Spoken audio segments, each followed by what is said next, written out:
Yeah, you heard it right. Caricom is lineage based as well. These hating dogs, man. Yeah, these some hating, filthy dogs. Listen to what he says.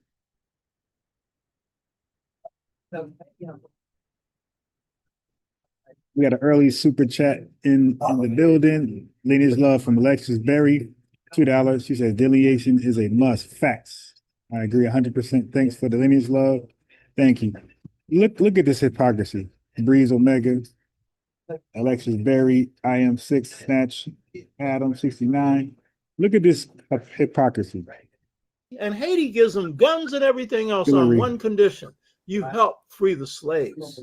You take up the freedom of slavery. So I'm giving this example to say there's millions of people like that, and we all came from somewhere else. So this is designed to exclude anyone that can't prove that they came from where. Because if you come, he said our reparations claim is designed to exclude. Yes, it is. Yes, it is. What's the problem with that? come from Africa, you didn't come. They all came from somewhere else. So this is designed to exclude anyone that can't prove that they came from where. Because if you come from Africa, you didn't come from here.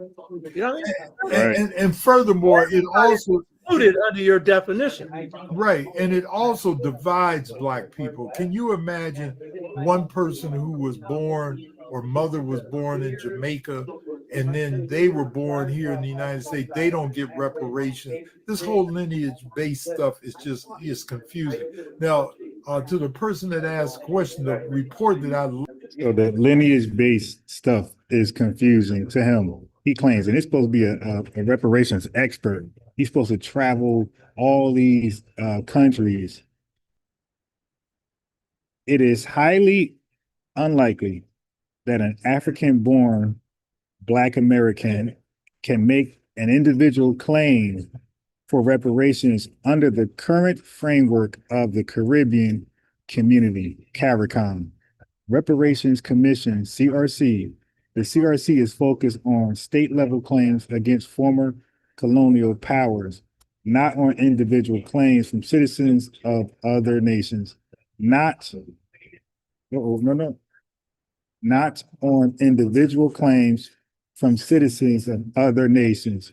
Caricom says citizens from other nations don't even try. Okay, watch this. The Caricom reparations claim is based on lineage. Targeting specific harms is based on lineage. Caricom. Like coming out. And by the way, I think Caricom was in which I give a 10 to. I think Caricom was in 2013. Is the sample or mother was born in Jamaica under your definition? Right, and it also divides Black people. Can you imagine one person who was born or mother was born in Jamaica and then they were born here in the United States? They don't get reparations. This whole lineage-based stuff is confusing. Now, all right, so this is a clown. I gotta expose him.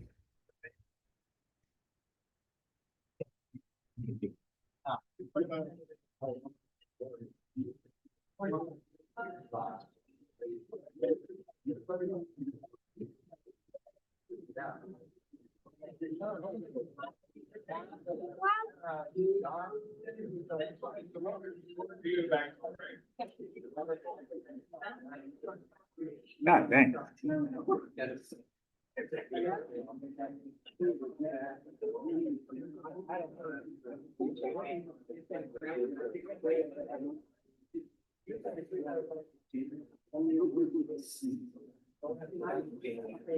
One more time. To the person maker and definition. Right. And they came from where? Because if you come from Africa, you didn't come from here.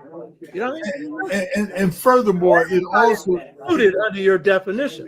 Right. And it also divides Black people. Can you imagine one person who was born or mother was born in Jamaica and then they were born here in the United States? They don't get reparations. This whole lineage-based stuff is confusing.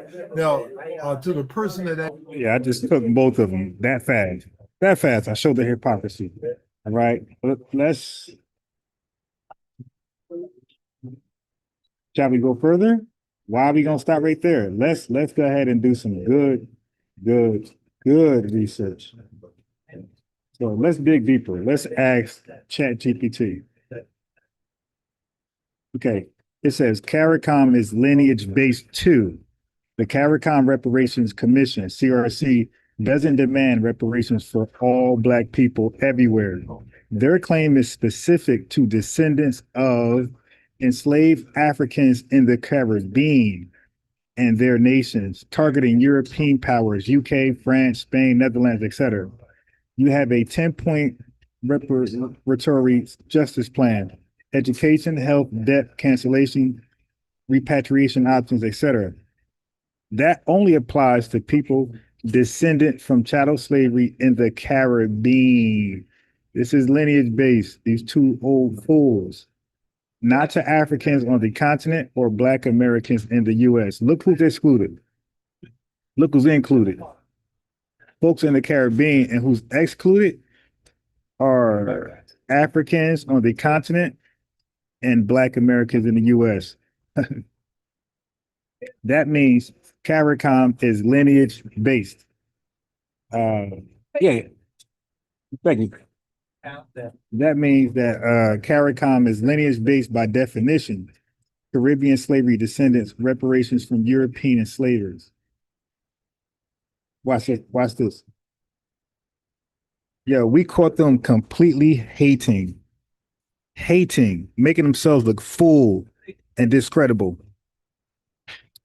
Why the hypocrisy towards FBA? When CARICOM does it, it's called Pan-African unity and long overdue justice. When FBAs do it, suddenly is divisive, tribal, or xenophobic. The reality, both are lineage-based claims. The only difference is CARICOM points outward at Europe, while FBA points inward in the US. Pan-Africanists often get uncomfortable because FBA reparations don't automatically include them. Okay, while CARICOM never excluded FBAs either. I'm sorry, while CARICOM never included FBAs either. But one accuses CARICOM of being divisive. I need my glasses. I caught it. But no one, let me read that over. I didn't botch that whole thing.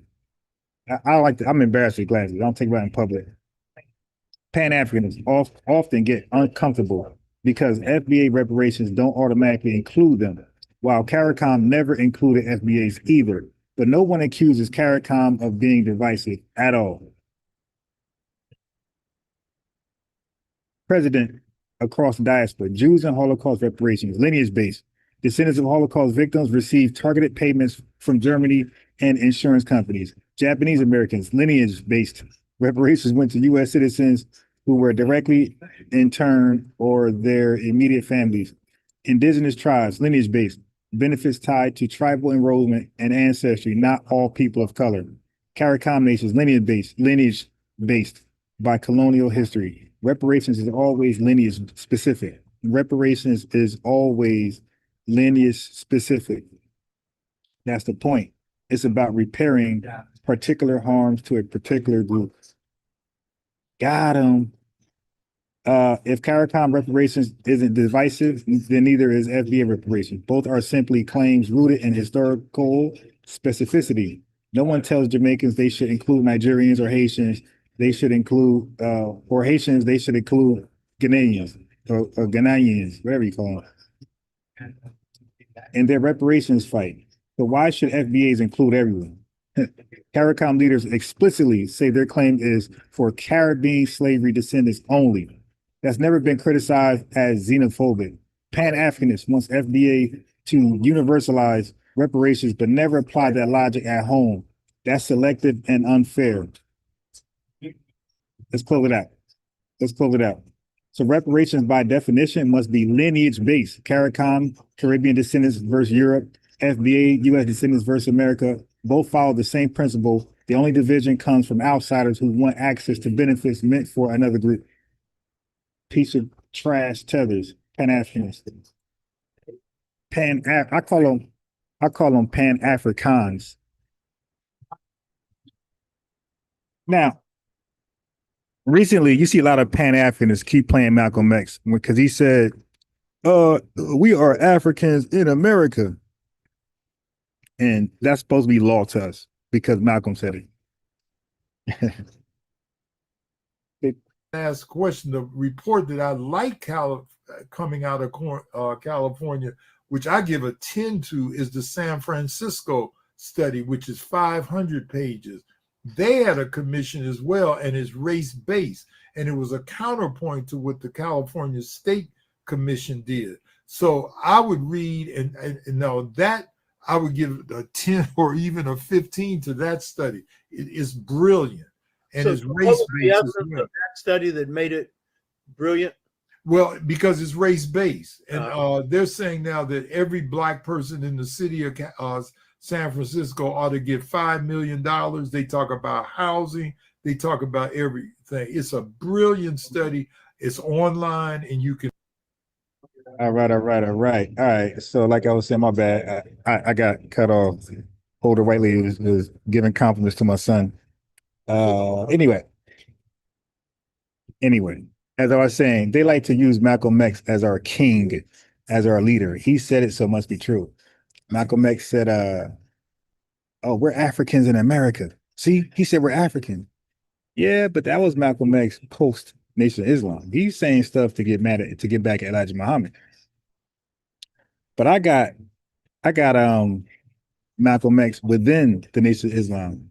What did he say about black? Okay, y'all want to quote Malcolm? Let's quote Malcolm.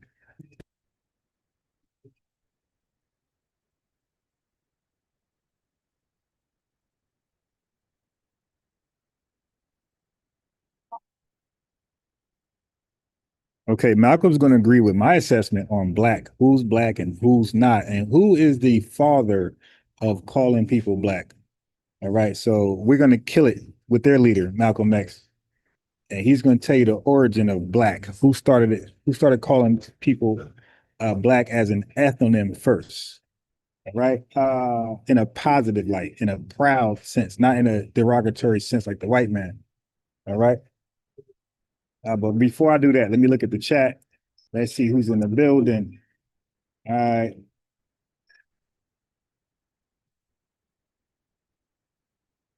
Hey, let's get the likes button up, please. I see that we got a nice size folks in the chat. Let's get the likes up. Hey, what y'all think about that?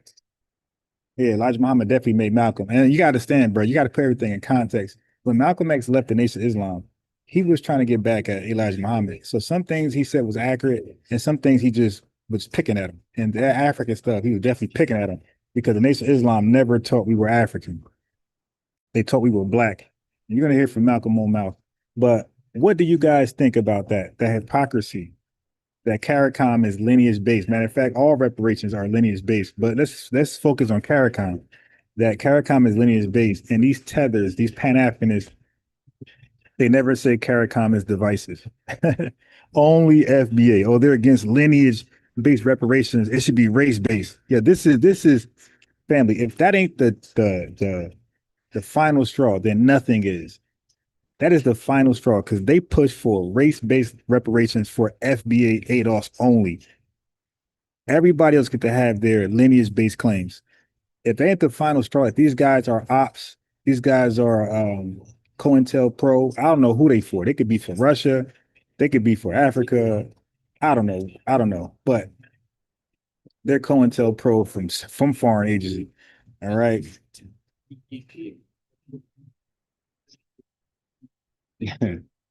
Black Bravo Delta said, I don't share any lineage with Africans or Caribbeans. Let me make you a moderator, give you a lineage wrench like the so Black Bravo Delta, make sure you nah, he was not on no Elijah Muhammad was not on no African stuff at all. So Black Bravo Delta, I made you a moderator just like the video.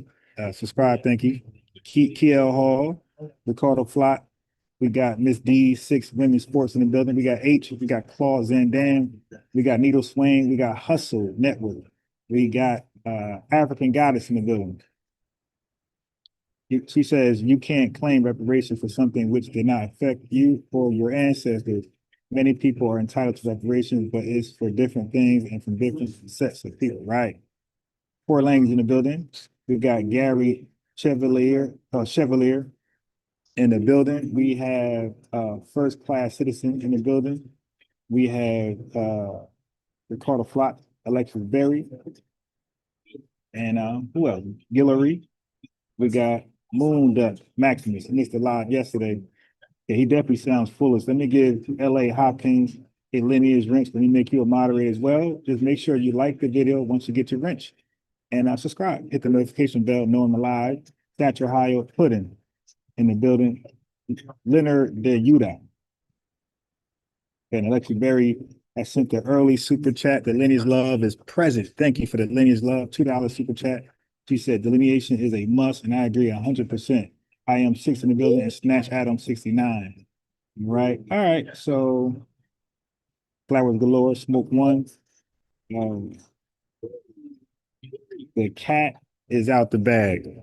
They are asking for race-based reparations to come to us, while everybody else get to have lineage-based. That's wild. All right, listen to Malcolm X. In fact, very few of our people really look upon themselves as being black. They think of themselves as practically everything else on the color spectrum except black. And no matter how dark one of our people may be, you never hear him call himself black. But now that the Honorable Elijah Muhammad has been teaching among the so-called Negroes, you find our people at all complexions running around here bragging about, I'm a black man. Well, this shows you that a new teaching is taking place and that there is new thinking among the so-called Negroes. If yesterday you would have to admit that it was very difficult to get our people to refer to themselves as black, and then now all of a sudden He said to get us to refer to ourselves as black, not African. Okay, this is Malcolm X. So when you hear him talk about Africans in America, that is Malik El Shabazz. That's somebody else. I'm a Wally, whatever name you give him. But Malcolm X, this is Malcolm X. you find all of us of all complexions not apologizing for being black, but bragging about being black. Well, there's a new thinking that has sprung up here in America among the so-called Negroes. And the one who was actually the author of this new thinking is the Honorable Elijah Muhammad. You heard that? The person who is the author of this new thinking, to call yourself black, is the Honorable Elijah Muhammad, which I've been saying for the longest. I've been saying that for the longest. I said black predates Stokely Carmichael. I said that black was with Elijah Muhammad, and Malcolm X is putting everything in perspective. Is the Honorable Elijah Muhammad. And the one who was actually the author Hey, sit down, man. of Sit this down. new thinking is the Honorable Elijah Muhammad. And the one who was actually the author of this new thinking is the Honorable Elijah Muhammad. And the one who was actually the author of this new thinking is the Honorable Elijah Muhammad. It's what he is teaching that's making our people for the first time proud to be black. And what's most important of all, for the first time, it makes our people want to know more about black, want to know why black is good, or what it is about black that's good. Okay, so you heard Malcolm X. He was blackety black, black, black, black, black. He was not African nothing. Okay, he was black, black, black. And he said the author of the blackety black, black is the Honorable Elijah Muhammad. Come on, come on. Come, sit down. Okay, so we got Golden Brown in the building. We got that. We got the goddamn one in the building. Chad Smith is in the building. We got Smoke One. We got Flowers Galore is in the building. I'm gonna shout you out as you come in. We got Tandra Williams. Make sure, family, just give it a second to just click that like button. Let's get the likes up there with the views, because I, on a regular basis, try to invite these folks over here. So even like the two old fools that try to make our reparations race-based to include tethers from all over the world, I even challenge them. I say, hey, man, in a peaceful way, respectful way, right? Not like a debate, but hey, let's have this conversation about reparations and why it should be lineage-based over race-based. But a lot of these guys, family, they just want to talk in their little enclave, their small circles. They don't really want to talk in a public setting, because as you see, they got to explain why should FBA reparations claim be race-based, but Caricom is allowed to be lineage-based. Okay, they got to explain that one. All right, who else? He snuck in here while I was playing the Malcolm X. Okay, I just seen your Ken Brown's in the building. We got Showtime. He said the Honorable Elijah Muhammad was 100% Native Black American. Let me give Showtime a lineage wrench, make you a moderator. Again, once you're a moderator, all moderators should be liking the video. All moderators who are of the lineage should be liking the video. Moonduck Maximus. And I seen, Orange Cold Kilgore V1. I see you in the building. Didn't have to be here running wild. He's in the building. With Clips TV, ain't see you in a minute, but you're back in the building. Yeah, so we expose the hypocrisy. It gets worse. It gets worse. What about when we say, hey man, let's not vote blindly? You know, we're not gonna vote blue. We're not. Matter of fact, we're not gonna vote for anybody in some cases. We're gonna just not vote at all. And sometimes we're gonna vote red if it fits our strategic strategy at any level. You know what I mean? So what did Malcolm X say about liberals and conservatives? Since they want to make Malcolm X the leader, all right, of themselves, right, of Pan-Africanism.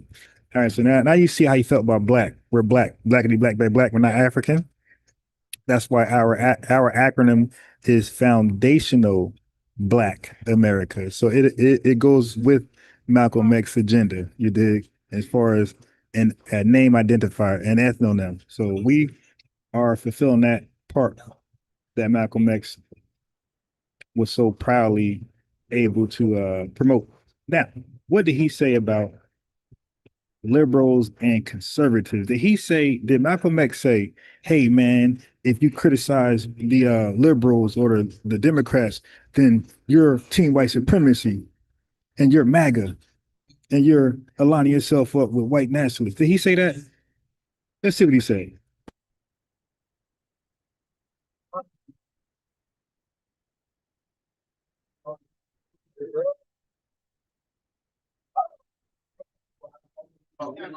What did Malcolm X actually say?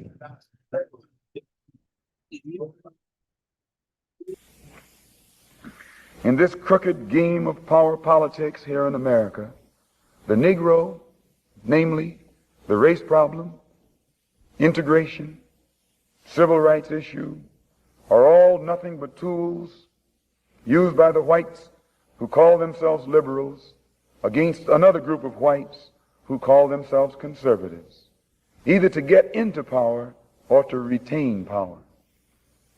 Among whites here in America, the political teams are no longer divided into Democrats and Republicans. The whites who are now struggling for control of the American political throne are divided into liberal and conservative camps. The white liberals from both parties cross party lines to work together toward the same goal. And white conservatives from both parties do likewise. The white liberal differs from the white conservative only in one way. The liberal is more deceitful, more hypocritical than the conservative.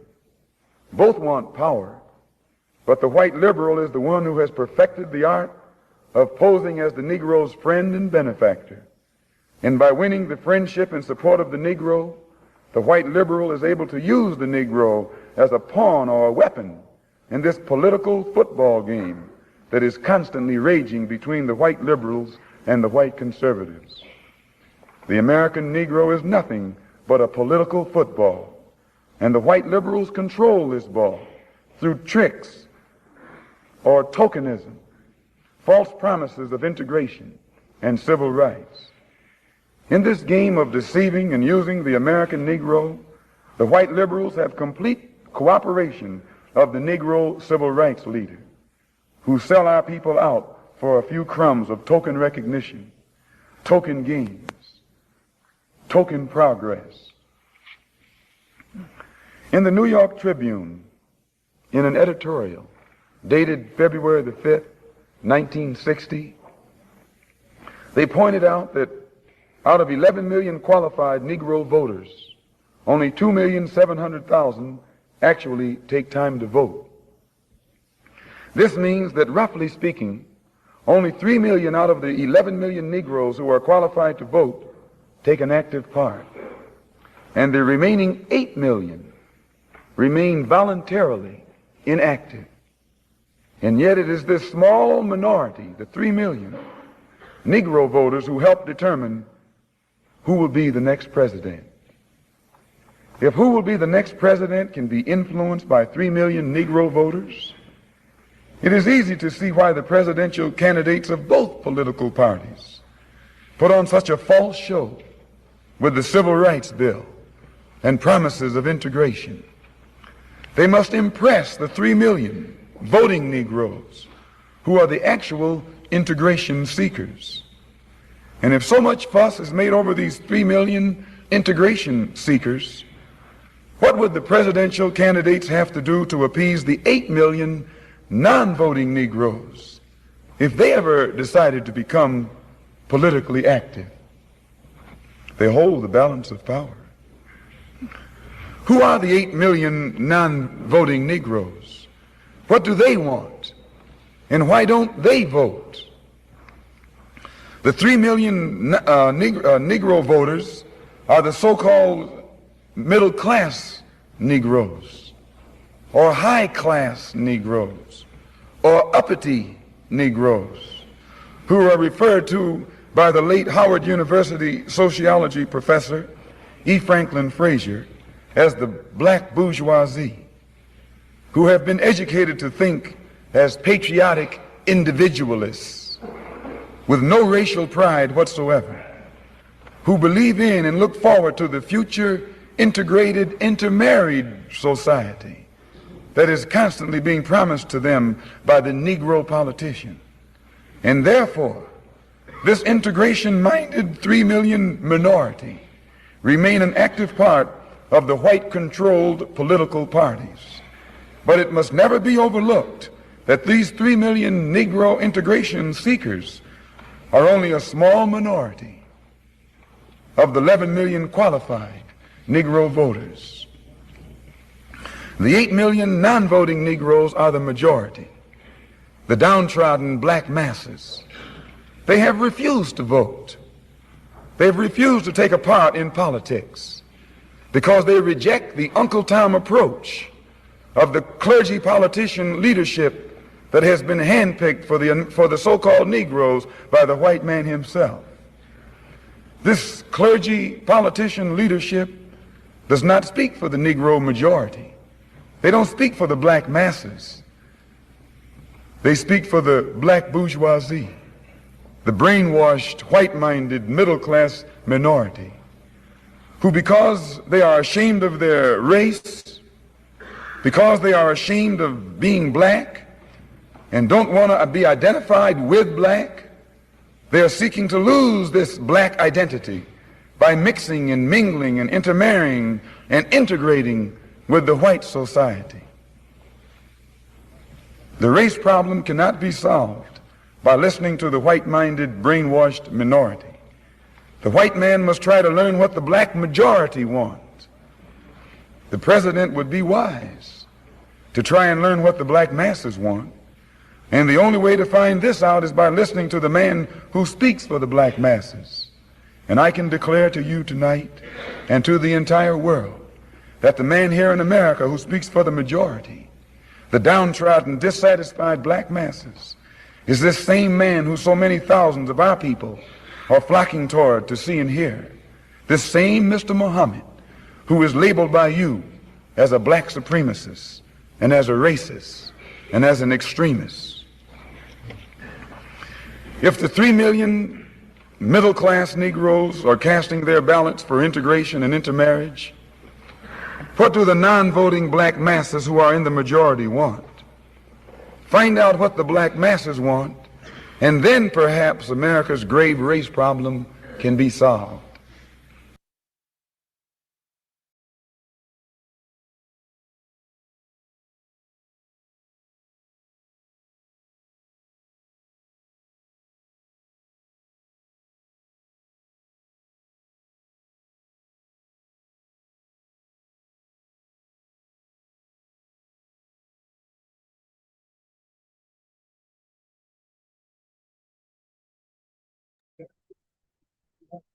Find out what the black masses want. But I want y'all to notice I want y'all to go back and see what he said about black.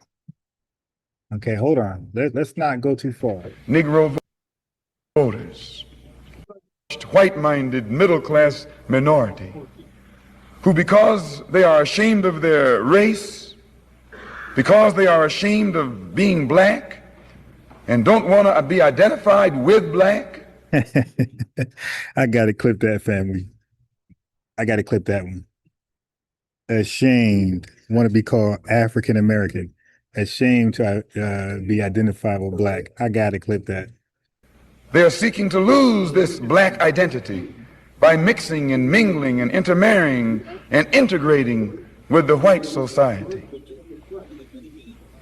The race problem cannot be black bourgeoisie, I need that who, clip. because they are ashamed of their race, because they are ashamed of being black and don't want to be identified with black, they are seeking to lose this black identity, marrying and mingling and intermarrying by mixing and mingling, by mixing identity, by black identity, who, because they are ashamed of their race, because they are ashamed of being black and don't want to be identified with black, they are seeking to lose this black identity, who, because they are ashamed of their race, because they are ashamed of being black and don't want to be identified with black, they are seeking to lose this black identity,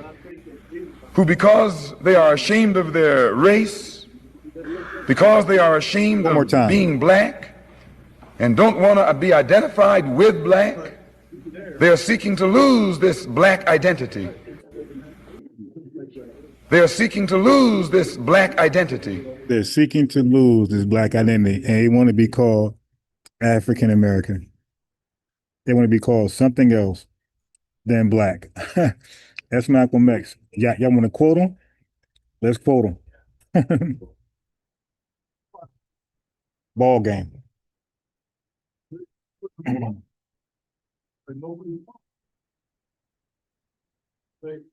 Ball game. Did we get those likes up, by the way? Let me check out the likes. I know y'all help. I know y'all help with the likes. All right, 20 more likes. We need the likes. So time traveling salesman says, since the 22 million of us were originally Africans who are now in America, we strongly believe that African problems are our problem, and our problems are every problem. Malcolm X. Hey, timeline. Hey, time traveling. Hit the link. Hit the link. If you don't hit the link, I gotta get you out of here, because this what happens when people come in late. Okay, so hit the link, buddy. Okay, time traveling. You got to 144 at the link, or I got to boot you out of here. Yeah. See, look, you came here mixing. You see, family, look at the date he used. Look at the date. Time traveling. You're a filthy tether. I just said Malcolm X post Elijah Muhammad was talking like the way you just posted there. So we already conceded to that. We said when he left the Nation of Islam, he left his identity. Now he want to be African. We said, so that's not Malcolm X. That's Malik El Shabazz you're referring to. I'm referring to Malcolm X. Malcolm X was Malcolm X with the Nation of Islam. Once he left, he changed his name, buddy. Okay, but Malcolm X with the Nation of Islam, he was proud to be black. Okay, no. Well, no. You won't be here learning. I'm gonna time you out I'm gonna time you out for 30 minutes. Okay, but the link's in the chat though. You want to learn? Click the link. You can learn directly, but you won't be allowed to do that in the chat. I just asked you, and what I just said earlier, I said Malcolm X was Malcolm X with the Nation of Islam.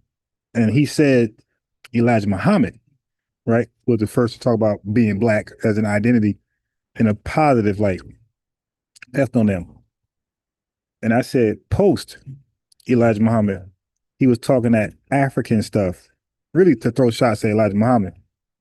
But with Elijah Muhammad, he wasn't talking that African stuff. It was blackity black, as we just heard.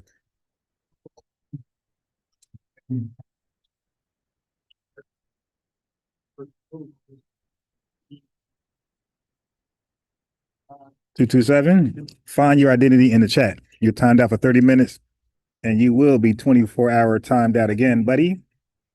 All right. So yeah, nah, he's definitely pan goofy. That's why he's afraid to click the link.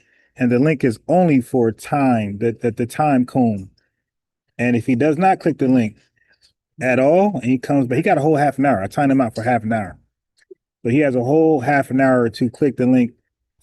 And if he does not, I will get him up out of here because I know better. I know these guys are from other channels who are already cooked and they come in here under new names trying to fake debate me in the chat. That's why I just say click that link and step up to the plate. All right. So we heard Malcolm loud and clear. Black. What makes you ashamed to be black? All right.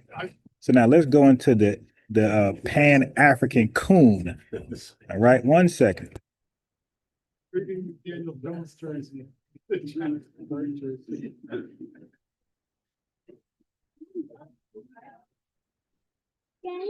Mhm.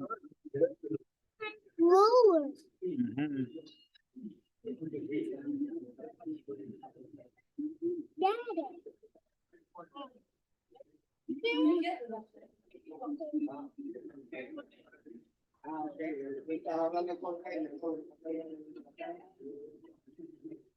You gotta unmute yourself too, brother.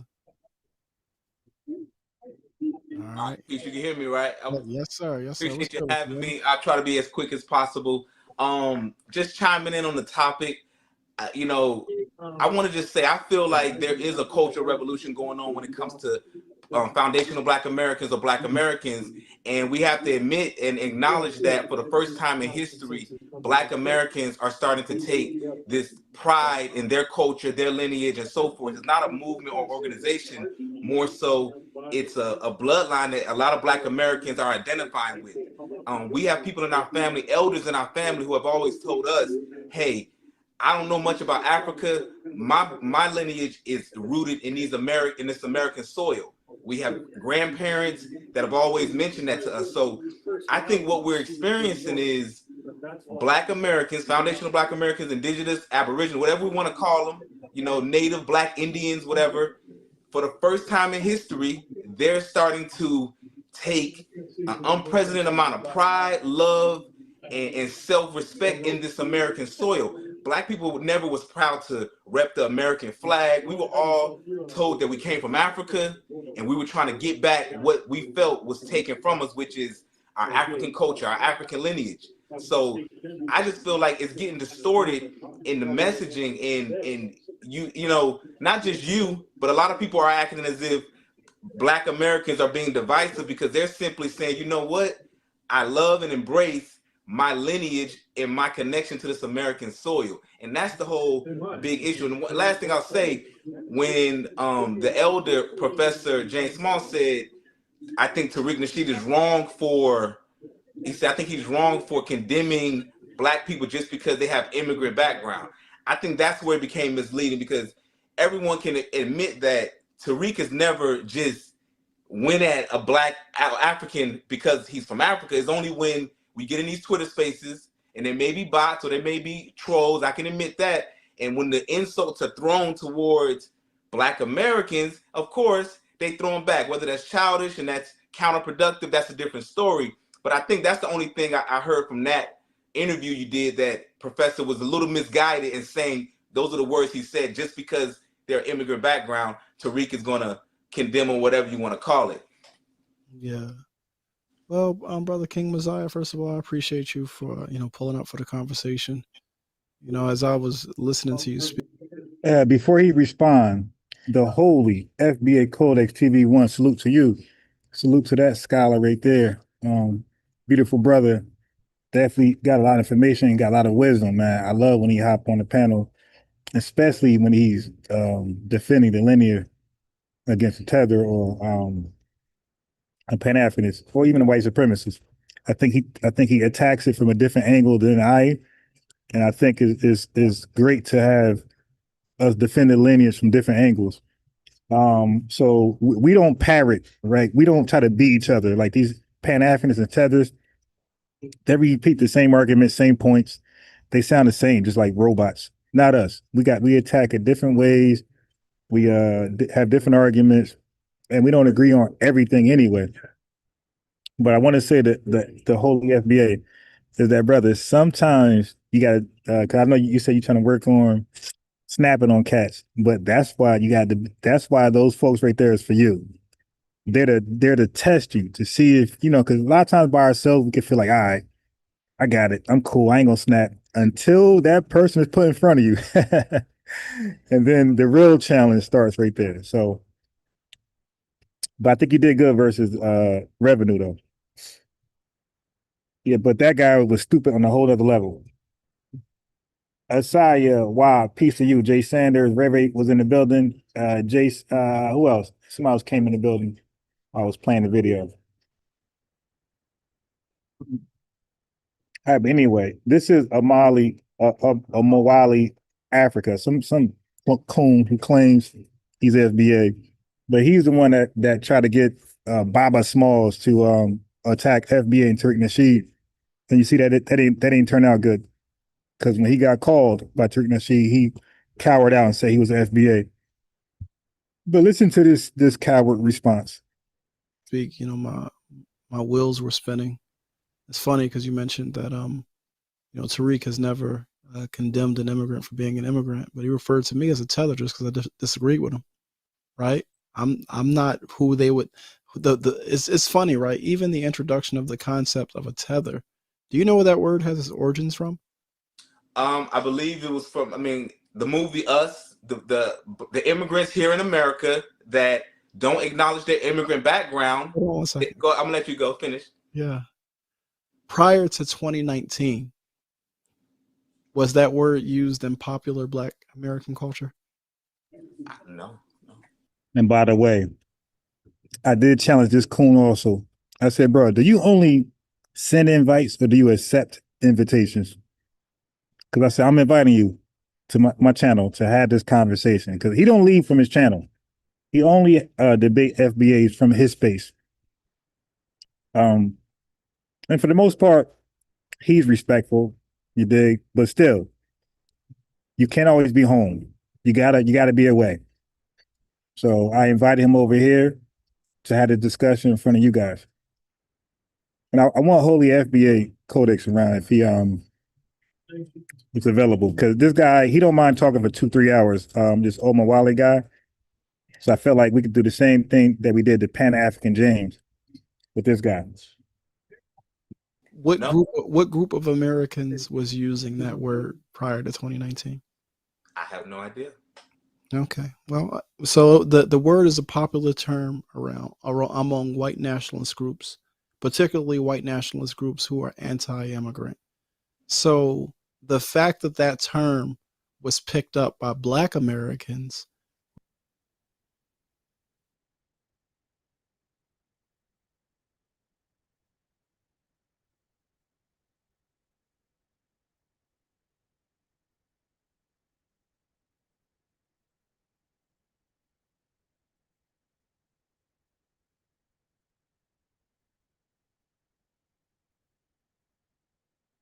right, and used against so-called the immigrant population. What occurred is, you should go check out the essay that I did called "Does the ADOS and MAGA Convergence Signal Imminent Economic Collapse?" Because when we start to have economic anxiety, you start to look around and it's like, yo, who's eating my food? Especially when it's like, well, I'm getting looked over. I'm supposed to be getting these things, but I'm not getting them because there's this other group who the state prefers, because this other group isn't as revolutionary and or rambunctious. So now the state is giving them my food and I'm starving. So now it's like, yo, y'all motherfucking enemies, y'all usurpers, y'all goddamn tethers. And that's the energy that is replete within the ADOS to the FBA movement from its very inception, right? People were talking about, well, why didn't just the ADOS people lock in with N'Cobra? Well, a clear line of distinction was around identity. And Cobra was always clear. I'm gonna go to N'Cobra website. All right, he's gonna finish up. I'm gonna go to their website so you guys can see for yourselves about N'Cobra.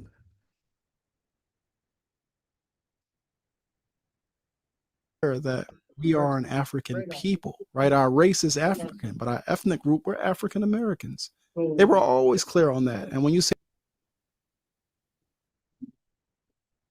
Oh, snap. Oh, let me change your name because you can't be somebody on another person's channel that's way larger than mine. They come to the smaller channel and change your name. Now, I wouldn't mind if my channel was larger, but I'm smaller. All right, go ahead, bro. Hey, peace, Ron. Peace, peace. How you doing, King? You're doing great. Yourself? I'm good. I'm good. I just came on to check out your live, and I see your title, and I'm thinking like, what Caribbean or even African have a problem with Black Americans getting reparations based on their lineage? Oh, okay. Hold on. I got that for you right here. Right here. Download study, which is 500. Are you familiar with these two right here? Yeah, I'm actually subscribed to Dr. Shaka. Good. So now they're going to answer your question. pages, and they were born here in the United States. So this is you help free the slaves. Yeah. You take up the freedom of slavery. So I'm giving this example to say there's millions of people like that. And we all came from somewhere else. So this is designed to exclude anyone that can't prove that they came from where. Because if you come, Hey, so far he's saying FBA lineage-based reparations is designed to exclude everybody from coming into our claim. Okay. And But these are two Black American. These are not Caribbeans. brother, are you retarded? I said Pan-Africanism. Okay. Your title says tether. It don't say nothing about Pan-Africans. Right. But were you here in the beginning? Were you here yesterday? So okay, so this is a 3-4 day marathon where we're attacking people. I started with the Libyan dude, Brother Reggie. So it started from him. So you're coming in a 5-part series. This is about, the title says what it says to get you to click, and it worked.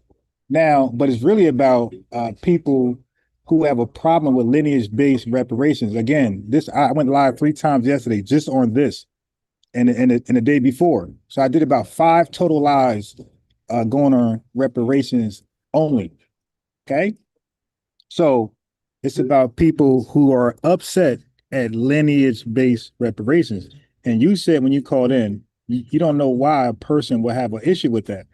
And I said, do you know who these guys are right here? You said, yeah, I'm I subscribed to specifically Dr. said Caribbeans and Africans. I didn't say anything about Black Americans having an issue with it.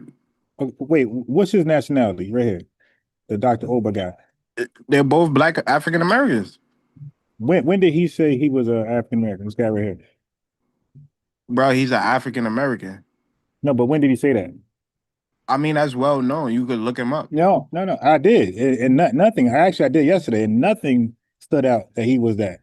He has never said that on so far watching him, and there's no biography of him. There's nothing that says where he's from. Now. Oh, so you think he's from the Caribbeans? I don't know where he's from, but I don't guess like you though. Like if I don't know where you're from, I try to find out where you're from. Now I invited both these guys to talk to me, and I was going to ask them where are you from. But now it doesn't matter. You're trying to make it something that is not. There's some tether stupid shit. It doesn't matter if you're from the islands or Africa or from America. The point is the same. It's hypocrisy. So let's say he is a foundation Black American. Let's say he's from this country. Okay, it's still hypocrisy. It's still hypocrisy to say you have an issue with lineage-based reparations in America and say it's okay for Caricom. Is that true or false? Yeah, but nobody's making that argument. He just did. They're both gonna do it. Again, now I know you're dumb and slow. That's why Treat be throwing you off. I'm gonna go back again, and you're gonna hear him say that it excluded others. They're talking about reparations. They're talking about FBA reparations and what we're saying about lineage-based. And Dr. Raymond Wimbush is going to double down and he's going to say it. Okay, so let me back up a little bit for you, slow ass. I'm going to play it straight. And if you act dumb, I'm going to kick you off. I'm going to continue with the program. You're slow, but you have a title talk. Now they're not going to send an army, but they'll send weapons. They'll send ships. They were supportive. Simon Bolivar, when he is in exile for a period of time, he goes to Haiti, and Haiti gives him guns and everything else on one condition: you help free the slaves. Yeah. You take up the Wait, Revenue, unmute.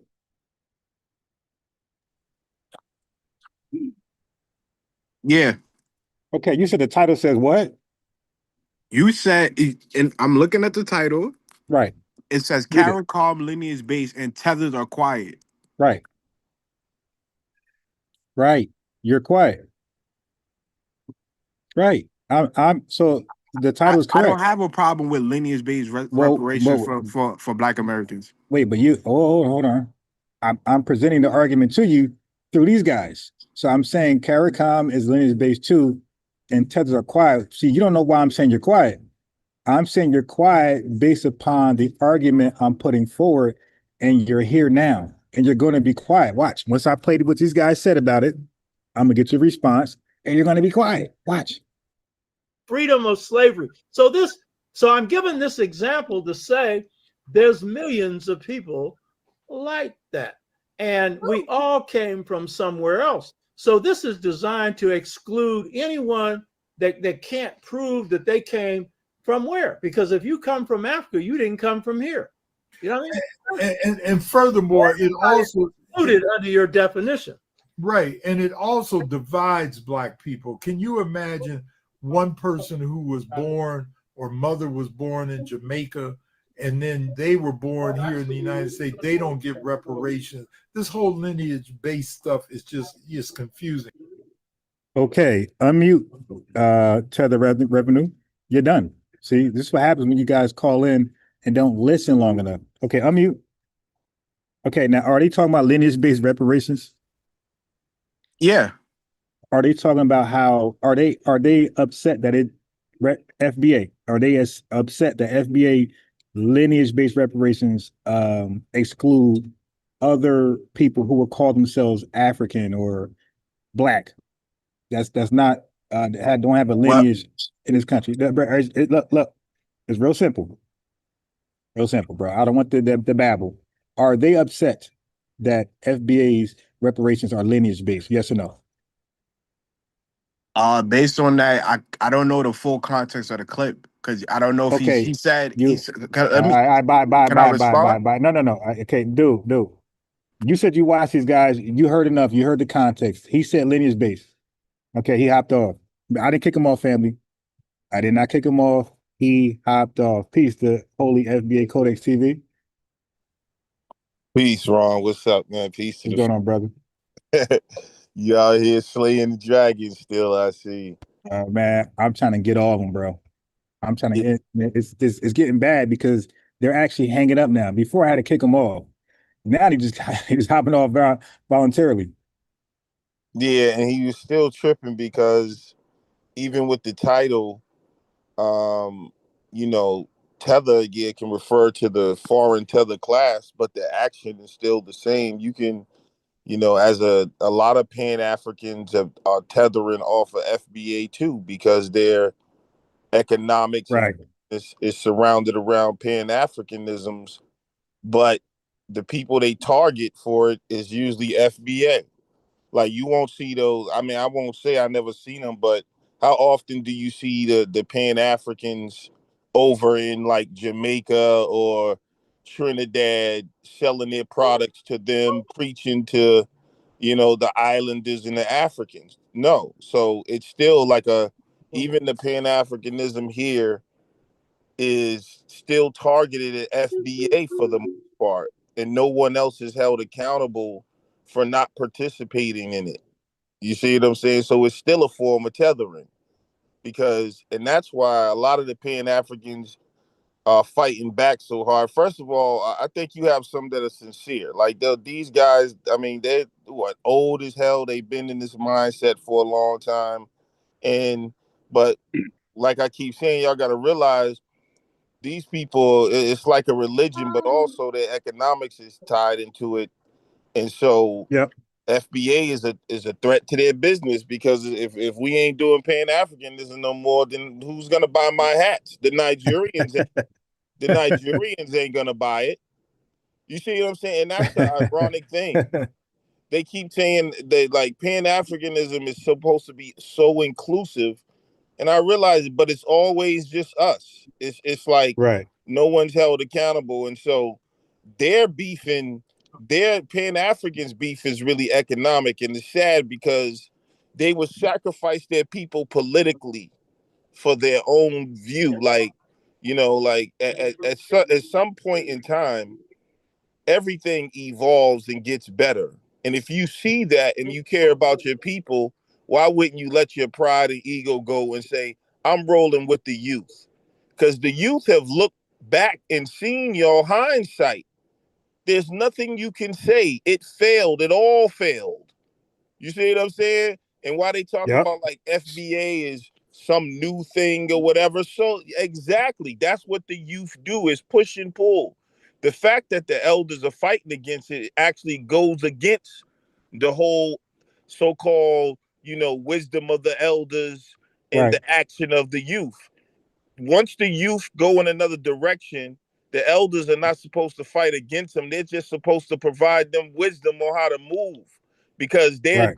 they're doing like so. We're going in a new direction, and like it's 2025, man. We're going into the space age. These niggas still talking about foo, and it's not. You know what I'm saying? It's just not gonna mix, man. But good work. But I will say, I think, in my opinion, when I say elder, I'm not talking about in terms of, they're not like that, your teachers of a community. But it's still in our culture to respect older people. That's just me. So I don't Yeah. think those guys are malicious. They're just old in an old religion, just like any old Christian. If you start talking about something, start talking about we should turn the other cheek and love each, you know what I'm saying? Yeah. So, Yeah. that's how I feel. But man, good work as always. Like I said, man, this is my favorite FBA channel. I You appreciate that, man. always just deal with the scholarship. And I gotta get where you at, because you got good composure, man. I gotta work. I'm still working on Hey, mine. bro. I didn't have good composer some years ago, man. I used to, bro, I'd be cussing Stu Peas and these dudes out. I mean, I would lose. As a matter of fact, there's some videos I got in like I think November. Like it was Brother Reggie, all these guys on here, and I'm cussing them out. See, the thing is, I went back and watched those videos and I realized I just killed the replay value by doing that. Like these videos you could never replay again, ever, because they're terrible. I'm just cussing them out, calling them names. I'm like, I can't do that. I said, so now I got to have more composure where I can play the video. Let's say what we did with Pan-African James. I could play that over in, let's say, April 2026 to a new audience, because I expect to grow larger. So let's say 500 people in the chat. Well, they never watched that. You feel me? So I can play it over because we were all composed to a professional level. I can replay that and they would appreciate it. But we're cussing them out, calling them stupid and for no reason. Like nobody wants to watch that. I want to say this before I go. Charlie Kirk passed away, and they had a memorial, and the president of the United States attended that memorial, and said that what Charlie Kirk said was common sense, and made his day a national memorial. Queen Assata Shakur passed away today. May she rest in power. We gotta honor our heroes. They're trying to make a demon and compare them to Dr. Martin Luther King. And that's why I Right. wrote the Holy FBA Codex, because there's a book of Asada in there. And today it made way more sense to me, how important it is to honor our heroes. And we got to raise them to the levels of prophets and sages. That's our culture. And that's why, when you look at people like the small hats and, Abraham, that's their ancestor, man. They got them on the level of God. They even got the whole world worshiping one from their ancestry. You see what I'm saying? So Yeah. we got the honor, so I did put a video in the chat that I created for Asada. You know what I mean? But rest in All power right. to Asada Shakur, man. She was Yeah, yeah, really I didn't. busting them. She really busted them guns. And they're Right, like, there right, were right. no For real, guns. for real. Yeah. You know what I'm saying? and she died a free revolutionary. You know Right. what I'm saying? So Yeah, that's dope. peace to Asada, man. Peace to you, Ron, and peace to the FBA family. Stay strong, Wait, stay on course. before you leave, I want to say it says Caricom is lineage-based and Tethers are quiet. So he proved the point. When I asked him, hey, didn't they have a complaint? Didn't they complain about FBA being lineage-based? And Caricom, we know is lineage-based, and he didn't say anything. He hopped off. See, he was the tether who ended up being quiet. Yeah, I And see that's that. where I was getting at. You're right. Yeah, I see that. He knew what you were saying the whole time, bro. Yeah. That dude be troll. I don't even like. He's kind of confusing because, like, that's the dude that American Dream dude. Nah, he's the other tether. Oh, That's okay, yeah. okay. Yeah, where's he from? They both Jamaican. That's crazy, man. They are giving Jamaica a bad name. Yeah, they trolling because, like you said, that Caricom thing that goes back to what I said about the Pan-Africans. The same rules never apply to us. Why aren't they over there? Why didn't they make no videos talking about why didn't y'all include FBAs in Caricom? And Right. this is some type of uh Divisive. divisive thing and all of that. So, and it's right in our face. Honestly, it's just like getting real disrespectful, and you start to realize how much energy that we gave to other people.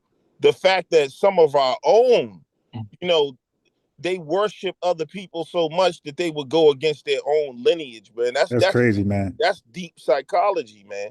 Yeah. And it's because of how inclusive we was. And that's why when we say we got to take black back, it's because all of them are just considered black in our eyes, and but it's not the same.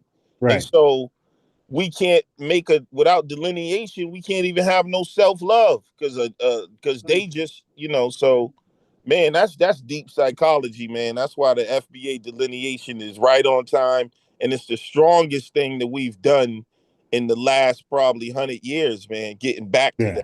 So yeah, man. Yes, sir. And that's why I said if you really look at it,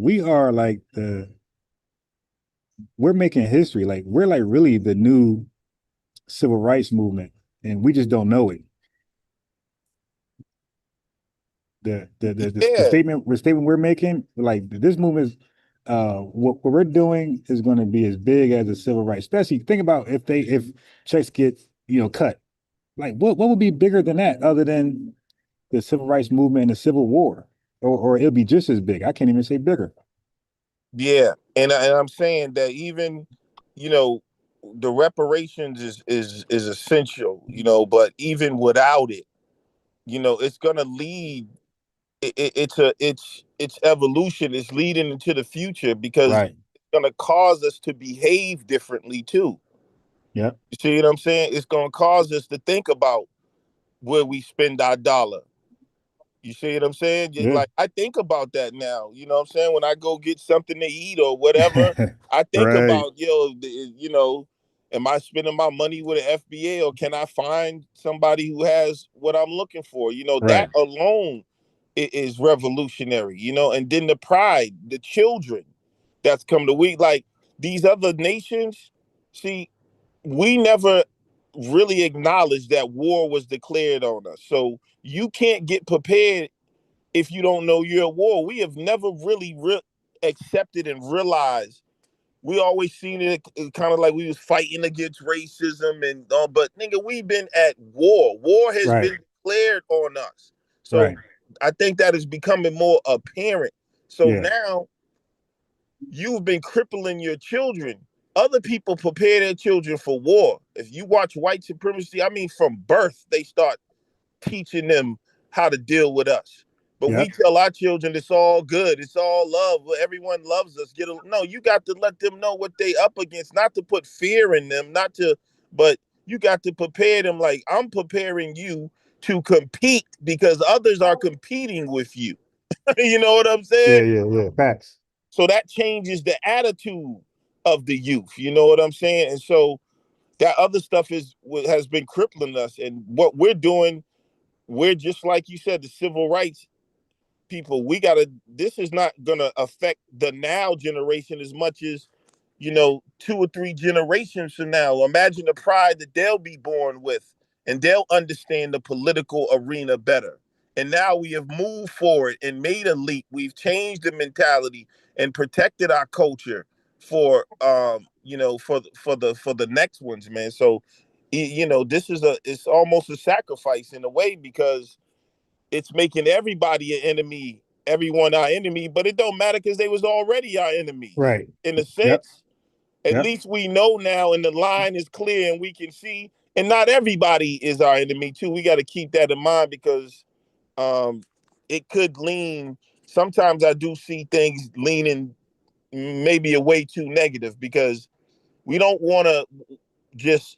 It's sometimes the energy is giving off like everybody's our enemy. That's not FBA, Yeah, and yeah, yeah. we don't want Yeah, that. and that's why I try my best to like go over that and say, hey, man, like, listen, there's some thorough Jamaicans out there. There's some thorough Haitians out there. You feel me? And that's a fact. Like, that's not me even like pretending. Like, there's some thorough Latinos. There's some thorough East Indians and whatever else out there that's going to help you at some point get where you got to go. So that's not everybody. So let's really just pin, the telling a donkey.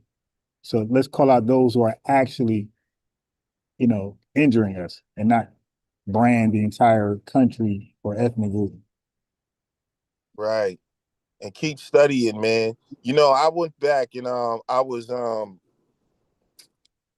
checking out what's his name, Constantine Rafinik's book that they try to say is pseudo today, but he wrote a book, and one of the main captions in the book was called "The Black Nations of America," and I went back and I was checking out that work, man, and it really woke me up to the ethnogenesis.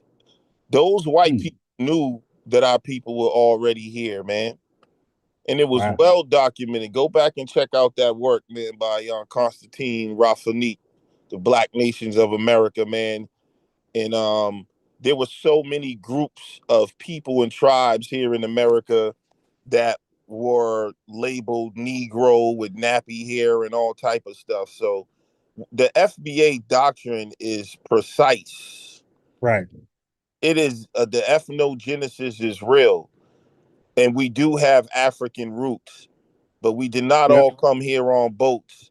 And so what I'm saying is the people that have a problem with FBA, it's like it doesn't make any sense. It's just a way better descriptive of what we have become. I mean, Right. period.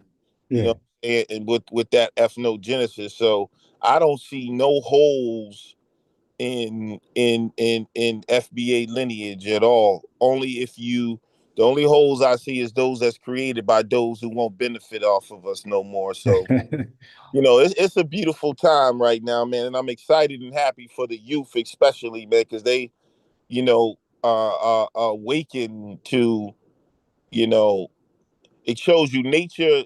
That's why the women are so important. Nature will always, babies are always created for the need of the last generation.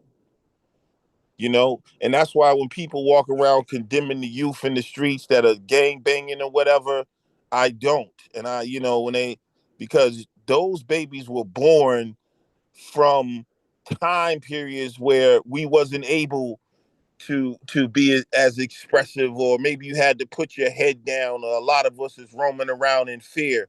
All those youth running around with them things on them, that's our Yeah. military, man. Those Right. those Right. those are born out of being tired of taking shit, and they get their guns are aimed at the wrong place. But they need to be organized and get And back to sent to military school or something. But yeah. and yeah, because I did a video on that. Like once parents see their young youth, 9, 10, out of control and can't control them, like at that point, it's either some type of military disciplinary school or the streets. You feel me? Like, and that's a tough decision for some people, but like nothing should be the streets. But Because like those you are the said, type of institutions that we can start now thinking about building. Now that's what I'm saying, because they have military schools for their children. and stuff like that. So we got to, as time goes on and we start bringing more of our dollars together, we'll start thinking about institutions. That's what cultural pride and lineage leads to. Because you start realizing, I want to go to a hospital where I can trust people, or I want to go to a school where people who love my children are teaching. I want to put my money in the bank where I know that it's being invested properly or whatever it is. You see what I'm saying? Yeah. So, but you need that cultural pride and self-worth and love to even get on the level. Because me, you start thinking, I want to know about my own biology. I want an FBA biologist to do my DNA, Right. someone I trust. And so then you start thinking, well, we got to build our own institution. Yeah. So Yeah. I agree. you see what I'm saying? FBA doctor who acknowledges FBA lawyer who acknowledges that. Yeah. Right. And I was thinking just now, if there's going to be some type of alternative school, it could have been what you just said. The alternative school has like your basic math, science, all that type of stuff, but it has some type of military thing there as well. Do you know every citizen in Israel is a Yep. soldier? Yep. I know that. Yes. Think That's about good. that. Every child in Israel is a military soldier. It is mandatory to do at least 2 years of service in the military, and that's just because of they may not be all what we know the story behind them, but there's a Right. lot of cultural pride and Mm-hmm. self-love, and so Mm-hmm. their main thing is to protect and dominate others around them, and so they breed their children like that. Now, I'm not Right. saying we gotta breed our children the same way, but the preparation type style, yeah, we got to get on that. You know what I'm saying? Yeah. R.F. Williams. And that's why Oh y'all yeah. got to go get your copy of the Holy FBA Codex, man. That joint is cold blooded when I tell you right now, man. There's so much Let me stuff pull it in up real quick. Holy FBA Codex. Yeah, it's close to 400 pages now, man. It has all these things that we deal with. It's kind of in a place where it's all codified, and it's like something that you can read just for inspiration. Sometimes you want to read about your ancestors, read about your culture, but there's science in there. I even put a tutorial in there now where you can Is this learn. is That's this it right here? Yeah, where you can learn the Tut language. You know what I'm saying? I even added that in. All right. So check it out, man. And it's available on Kindle and download too now for only $25. So if you got Kindle or you want the other version, you can get that now. I made it available. So man, it's a powerful book for us. It's nothing like it on the planet that honors our culture like that. Like I like to call it the Black American The Bible. link's in the chat. I just put the link in the chat. Anybody order, and like you said, got the Kindle option, hardcover option. But go ahead. Yeah, yeah, and it's so much in there. Talking like I said, like Asada passed away today, and I feel good because the way I honored her in the book. And so, as they're trying to wipe away our history, if our children, this book has preserved that. No matter what they do now, you know what I'm saying. If an FBA child has this book, they'll know about the history of Asada. They trying to wipe out our history too. You know what I'm saying. So it's up to us to preserve it. Right. you know so and there's stuff on science in there. It's a futuristic, like, you know it's like it's future, past, and present. It talks about us going into the future, how FBA children will be the ones to colonize other planets even. you know Mm. it talks about the importance of STEM. Then it records our great heroes, prophets, and sages. All type of stuff is in there, man. So yeah, man, check it out, man. I appreciate it, and I love y'all, man. Peace, Ron. I'll be tuning in. I got to Yes, get back sir. to Peace. work, man. I love All y'all. right, man. I appreciate you joining. All right, man. Peace. So I'm gonna take it back to the beginning. Let me go back to the beginning. Let's take it back to the beginning. And this is what happens when people try to tune in when the video is not even close to being over. Like you would think if somebody's giving a presentation, you would have questions once it's over. You don't have the questions as it's starting. Yesterday, 227 Kimmich, didn't he call in? My man had questions before I even started the live. Like, I mean, the live was on, but before I started anything, he had questions like that. You didn't even know what you didn't. Damn, bro, I didn't even start, and you're telling me what you don't agree with. I didn't even say anything. All right, so family, y'all see the title. Let me put the link in for the book one more time in the chat. Hold on. One more time in the chat. The book is in the chat one more time. Yeah, so we appreciate the lineage, the family. We appreciate you guys. Try to pull up as much as possible. Support the lives. But they go to the book again. Link for the book. Okay. So now the title says Caricom is lineage based and tethers are quiet. Now the tethers are quiet. That ruffled him the wrong way. He took that somewhere else. I'm saying they're quiet once we talk about this. Once we talk about the double standard, the hypocrisy. Why are you mad that FBA is lineage based and Caricom is too, but you have nothing to say about it? So the first thing he said was, I'm subscribed to the brother on the left, the Dr. Oba guy, right? I was like, interesting, because Revenue first said that he can't imagine somebody, being against FBA lineage-based reparations, but before Caricom. So I'm like, well, your boy on the left is one of those people. But he tried to handcuff me. No, it has to be a Caribbean or African. So I'm like, wait, what does it matter? Humans, they're all humans, right? So the it's still a hypocrisy. Like, so if the FBA and they are against FBA lineage reparations, but they're for Caricom, is that not still hypocrisy? Oh yeah, it is, but I don't know the full context. But come on, man. So you got to watch the whole video to determine that. Now he said he watched these guys. That's all they talk about is how they are against FBA lineage-based reparations. That's all they talk about. But he got quiet and hung up, which was the point. He's like, see, you're the quiet tether I'm speaking about. But one more time, family. And Haiti gives them guns and everything else on one condition: you help free the slaves. Yeah. You take up the freedom of slavery. So I'm giving this example to say there's millions of people. So he's giving that example to speak against FBA lineage-based reparations. That's all they've been talking about. That.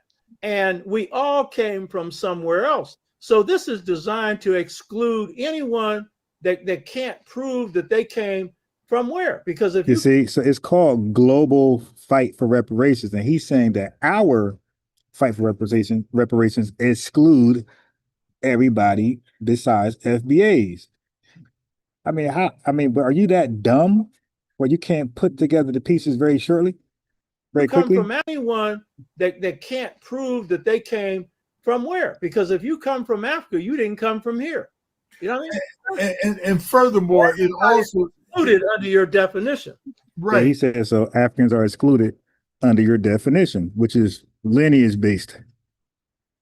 And it also divides Black people. Can you imagine one person who was born or mother was born in Jamaica and then they were born here in the United States? They don't get reparations. This whole lineage-based stuff is just confusing.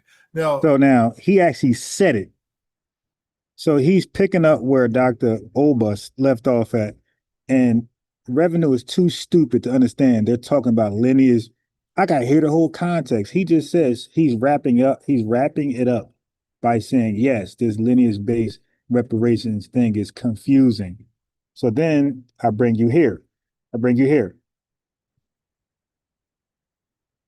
bring you here, right here.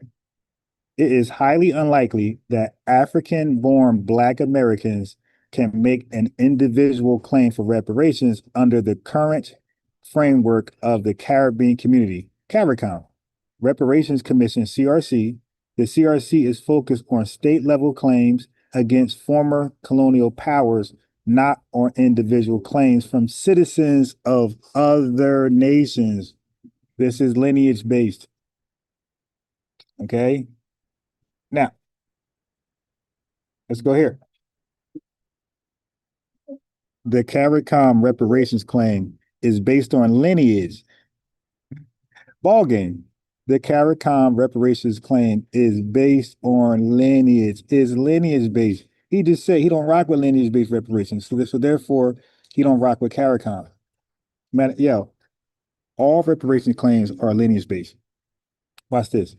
It says the Caricom reparations claim is based on lineage, targeting specific harms inflicted upon the descendants of enslaved Africans and indigenous people. The Caribbean community, Caricom, explicitly distinguishes its reparatory justice framework from broader race-based claims. So it distinguishes its reparatory justice framework from, so it's dividing itself from broader race-based claims. They got a broader race-based claim. The global fight for reparations. Caricom got nothing to do with that. Caricom like, yo, good luck with that. But we ain't about that. So then I brought them over here. Watch this.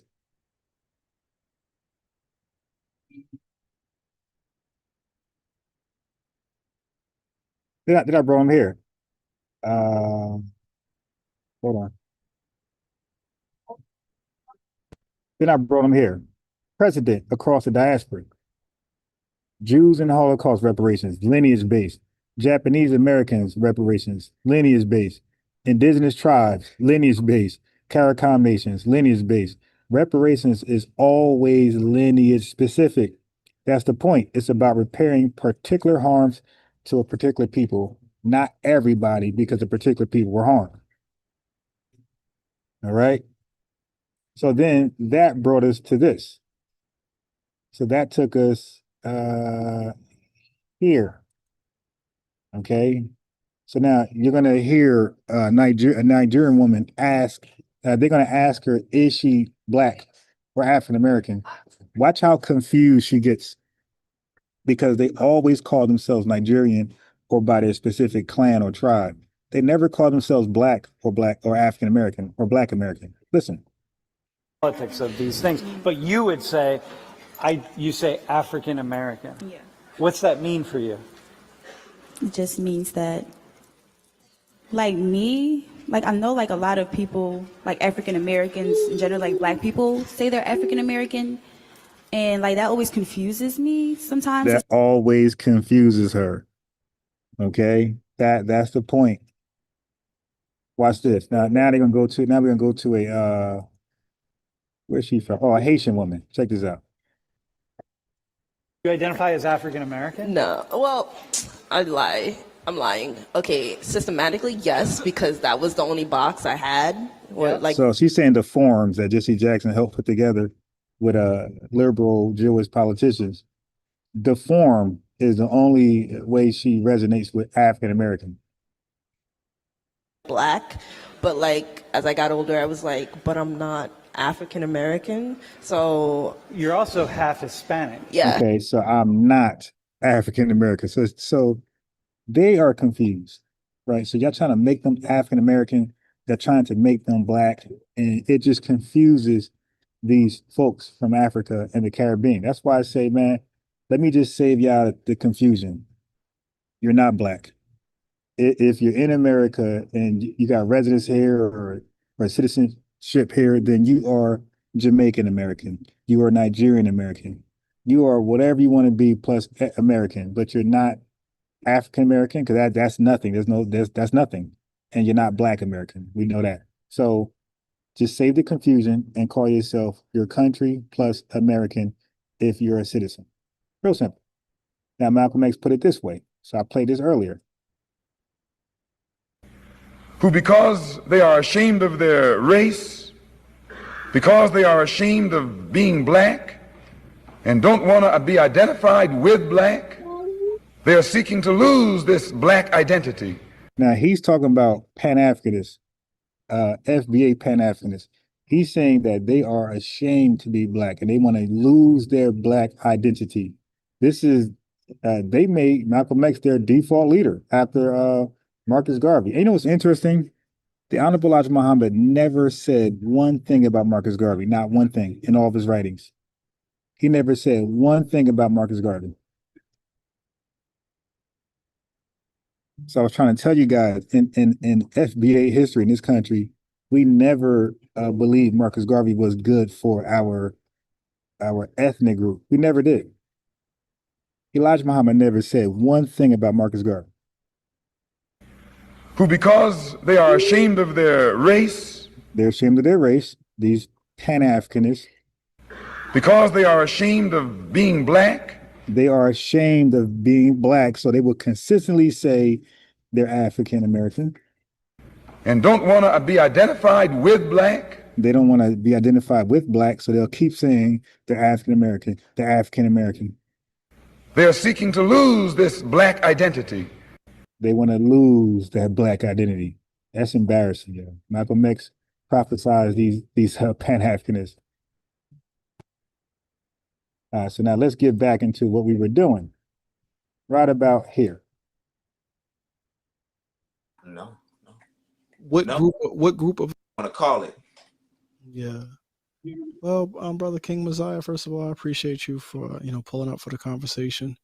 Wait a minute. Before I play this video, I want to just explain to what does Tariq Nasheed means when he says that we need to delineate, because there seems to be a little some confusion there. So let's just go ahead and look at it. Okay, so the definition of delineate. And by the way, anybody want to support the channel financially, the Cash App is there. You can super chat. If you super chat and read it, I will get to it in a second. I'm sharing my entire screen right now. So, but I will read it and get to it. And also, if the other way to support is non-financial, is non is non-financial, just like the damn video. Thank you. But here we go. Definition of delineate. General meaning: to clearly describe, outline, or mark the boundaries of something. Example: a map delineates the border between two countries. So you can't, without the map delineating, that those two countries will be one. So you got to delineate to show how they're not one. They're different. They're unique in their own right. Okay, now it says Tariq Nasheed's usage of delineate. When Tariq says Black Americans need to delineate, he means draw clear boundaries between foundational Black Americans and other groups, immigrants, Pan-Africanists, people of color, umbrella, etc. Clearly define identity so that reparations, cultural recognition, and justice are lineage specific and can't be diluted by outsiders. Separate the unique historical experience. So this is what he means by delineate. He says we must delineate. We don't want to be one whole country when we're actually two. We don't want to be seen as one entire country when we're actually two. There's borders that show there's two countries there. So separate the unique historical experience of U.S. slavery descendants, chattel slavery, Jim Crow, redlining, mass incarceration, etc., from broader Black or African diaspora categories that politicians use to water down claims. So I really didn't think about this deep until the Holy FBA Codex brought this question to Pan-African James. And then I was like, you know what? You're right. Okay. So I said, let me go ahead and, add to that. Okay. So why he pushes delineation. Historically, programs for Black Americans, e.g., affirmative action, minority business loans, scholarships were eventually expanded to include all minorities or all immigrants, diluting the original intent. Without delineation, FBAs get summed into the larger Black or POC bucket, people of color, meaning other groups benefit while the people who suffer U.S. slavery don't see full repair. Example: affirmative action started for descendants of slavery, expanded to white women, Afro-Caribbeans, African Latinos, and Asians. FBA lost their unique claim. Okay, In short, delineate. Tariq says to draw a bright line around foundational Black Americans as a separate lineage group, ensuring reparations, recognition, and justice are not hijacked, diluted, or shared with unrelated groups, is basically protect the claim by defining the claimant. Okay, so there you go. Now, let's move further. Matter of fact, let me see the chat. Let me see the chat. All right, so we have, okay. Renaissance women came in the building. Bebe Rodriguez came in the building. Bro came in the building. I'm just shouting out who came as I was reading. Okay. FBA Soul Code. I didn't shout you out earlier. Peace to you. Who else hopped in the chat? FBA Judah. Sound the alarm. Peace to you guys. Brooke Sinclair popped in. Polo Styles popped in. I know I didn't shout you out. Okay, so we there. All right, let's hear this tether logic. They're gonna close out and go live. Hopefully I can address I can fact check. I can fact check Jared Taylor when he debated Tariq Nasheed. You know, as I was listening to you speak, you know, my wheels were spinning. It's funny because you mentioned that you know, Tariq has never condemned an immigrant for being an immigrant, but he referred to me as a tether just because I disagreed with him. Right? I'm not who they would. It's funny, right? Even the introduction of the concept of a tether. Do you know where that word has its origins from? I believe it was from, I mean, the movie Us, the immigrants here in America that don't acknowledge their immigrant background. Hold on one second. I'm gonna let you go finish. Yeah.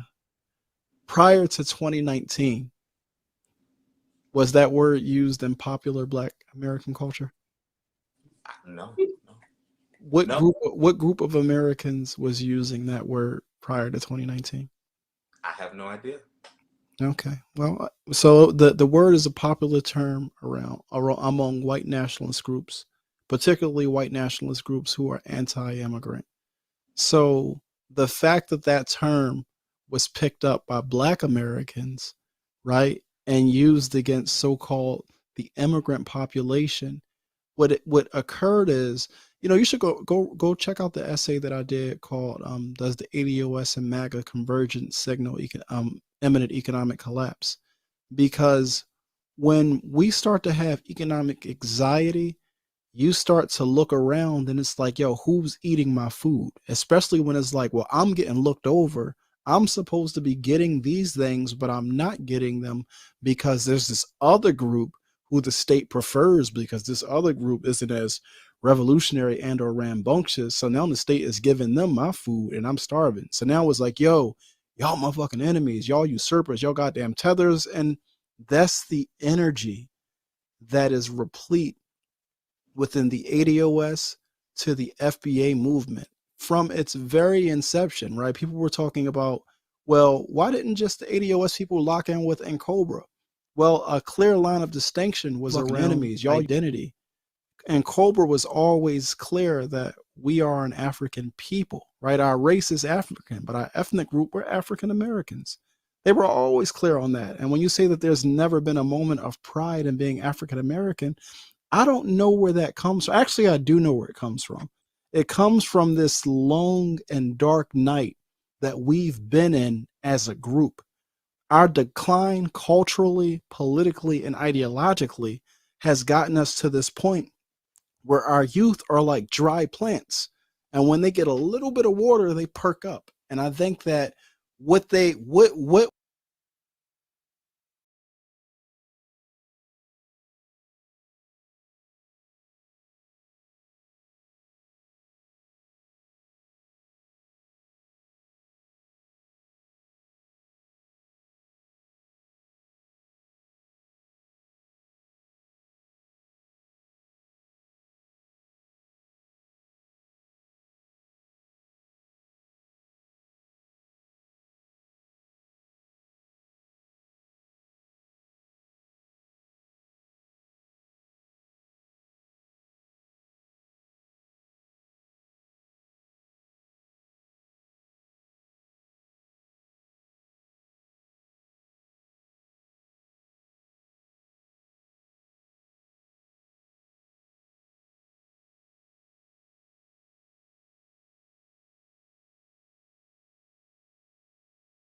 All right, I'm on mute talking. All right, my fault, my fault, my fault.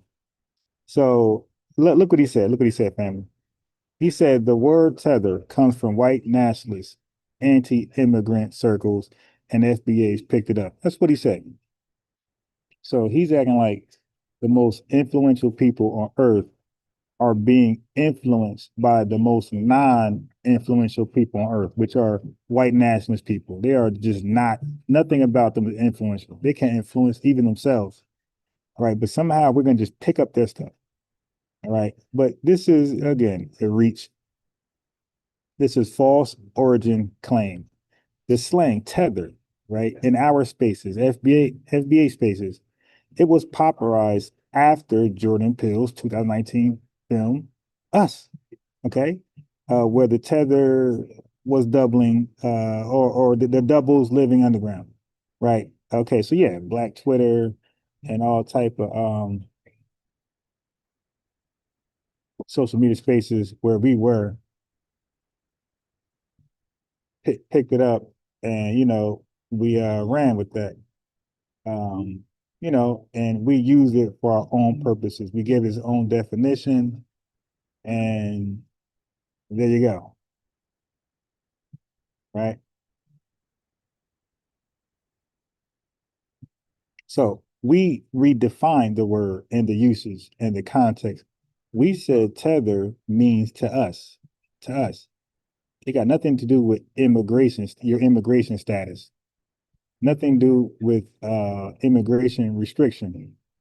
It has everything to do with um, it has everything to do with undermining FBAs, sabotaging, trying to speak for us, over representing us, disrespecting us. That's all it means. And that's not race based. That's not color based. Okay. That is anybody who's an immigrant. Asians, Europeans, Africans, Caribbeans, Latinos. Okay. That's a fact. So that's everybody that's an immigrant who tries to undermine us, sabotage us, disrespect us. Nick Fuentes is a tether. Okay, so are you happy now?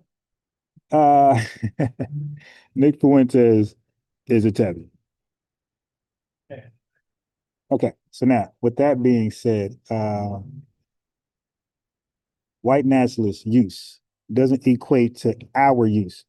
Words often have different meanings across groups, right? So let's start with woke. We use woke for something totally different than right-wing white nationalist groups. They use woke totally different than how we use woke. Okay. So him trying to frame the whole tether thing, that's a smear tactic by tethers or people with tether spirits, um, aligning our demands for lineage justice with white supremacy, just a stupid reach. And it's very dishonest because we are fighting against white supremacy, not partnering with white supremacy like they do, like their leader, Marcus Garvey. Okay. So then he says using tether. Okay. It's economic anxiety, scapegoating, same as MAGA blaming immigrants. Yeah. What is their obsession with immigrants? But let me tell you the difference. MAGA scapegoats immigrants to dodge white accountability. We call out specific competition dynamics, jobs, housing, political dilution, where immigrant groups benefit from policies created out of Black struggle. That's not scapegoating, sir. It's pointing out resource redirection. And I already showed that in a video where I showed that how Latinos are able to take over FBA cities while being broke. Because normally you gentrify a city because you got more money. You could buy low and sell high, raise the rent. But these guys are coming over here with like no damn citizenship, and they're running us out of our cities. Like, how's that possible? And we've seen that a lot of money was reallocated towards immigration. It was taken from things that benefit minorities or Black people to some degree, but it was literally reallocated to immigration. Okay. What else? So then he mentions in Cobra. And so before Revenue called in, I was gonna go to in Cobra website, but I'll do that last. So, but he says in Cobra embrace African identity while FBA and ADOS broke away due to ignorance. Okay, well, in Cobra's Pan-African framing hasn't produced materials and results in 30 years, brother. Okay, FBA, ADOS, our reparation, we made it a mainstream policy debate in less than 5 years. That proves a lineage-based framework is politically sharper than this we all are African bullshit. Identity distinctions are normal. Jamaicans, Haitians, Nigerians all affirm their nationality, ethnicity while acknowledging African ancestry. Why can't we? Why can't we be FBA like how they're Jamaican and Haitian and whatever they are? It was provoked in them or incited in them was like, yo, there is some pride that I should be having in myself. You should love yourself. You should love your culture. I love African American history. I love everything about, using your term, our lineage. Right? There's no such thing as African American history. And he got a purpose, he keeps saying that. And speaking of new, they keep saying new. Well, damn, African American, that's pretty new. That's 1990. What? 20 years later, FBA. So FBA is 20 years older than African American, and they're acting like they're so much newer. They're so much, or no, I'm saying they're acting like we're so much newer and they're so much ancient. Right? But I've also studied enough and I know enough about my history to be able to place not just our lineage, The leader American Indian in the building, but our sojourn in its proper context. And understanding our sojourn, I would never. I seen Eddie Lee somewhere. I see Marvin Rowell in the building. I haven't seen y'all. I mean, y'all probably busy, but again, try to support as much as you can. Or we're trying to get these guys. We're trying to smoke them out. We're trying to get them to accept the invitation that I'm sending them. But they're gonna want to see the support. You feel me? They want to see how much support I'm getting before they make a decision. Because we even have Dr. Mayat, who's still running. She didn't say she'll come, but she's running. But the support, the overwhelming support, will draw them out, like it has been doing. Take pride in the American flag, right? This is what you just said. For the first time, we can take pride in the, see, when you start to conflate the two, I'm of the soil here. My family goes deep in the soil just like yours. So I can take pride in my Southern heritage, that Southern culture, right? And as I start to study, and then I realize like, oh, some of these aspects of my Southern culture or Gullah culture are Africanisms that also show up in other Black cultures throughout the diaspora. Oh, when I travel to Brazil, the Africans there do this. Oh, that's similar to what we do in Black America. Oh, when I travel to Haiti, the Africans there do this. Oh, that's very similar to this.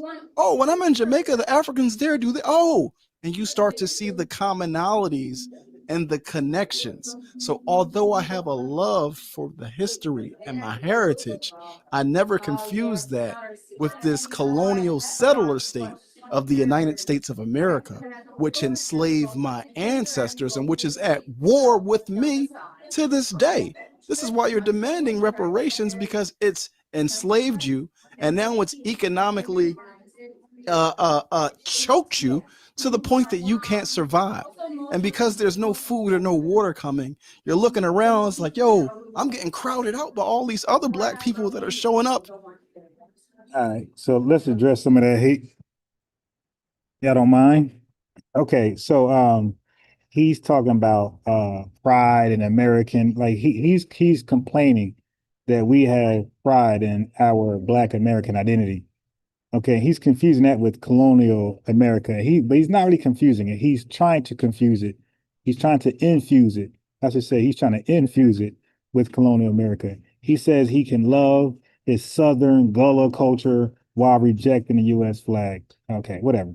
These are false equivalencies. Okay, FBA pride in American symbols is reclamation, not surrender. Okay, this is our shit. We built it. Okay, we fought under the U.S. flag in every war, from the Revolutionary War all the way down to what's going on now. Okay, so saying that means trying to be white because we're embracing our American heritage, that's just a Pan-African talking point. That's all. We don't care about that. But his logic is terribly inconsistent. Look, he accepts Gullah Creole as authentic while rejecting Black American nationalism. Are you serious? Even though both evolved through the same assimilation. It's just dumb. So now, watch this. And the center of the empire, because America is no longer just a country or a nation, it's an empire. So without the correct analysis, that beautiful passion that you have for your history. So he wants us to embrace the red, black, and green rag. Okay, dude, we're not embracing that rag. And that rage that you have for injustice, it'll be directed the wrong way. You'll start loving your enemy and hating your brother. And that part. Who's our enemy and who's our brother? Like, these guys are so delusional that they think they could tell us who our enemy is and who our brother is. So according to them, our enemies are, you could tell our enemies by the color, and you could tell our brothers by the color. And I'm saying, nah, our so-called brothers are brothers with the enemy. So y'all both enemies. That's what I see when I look at the ADOS and the FBA movement. Like I said, I'm okay with ignorance.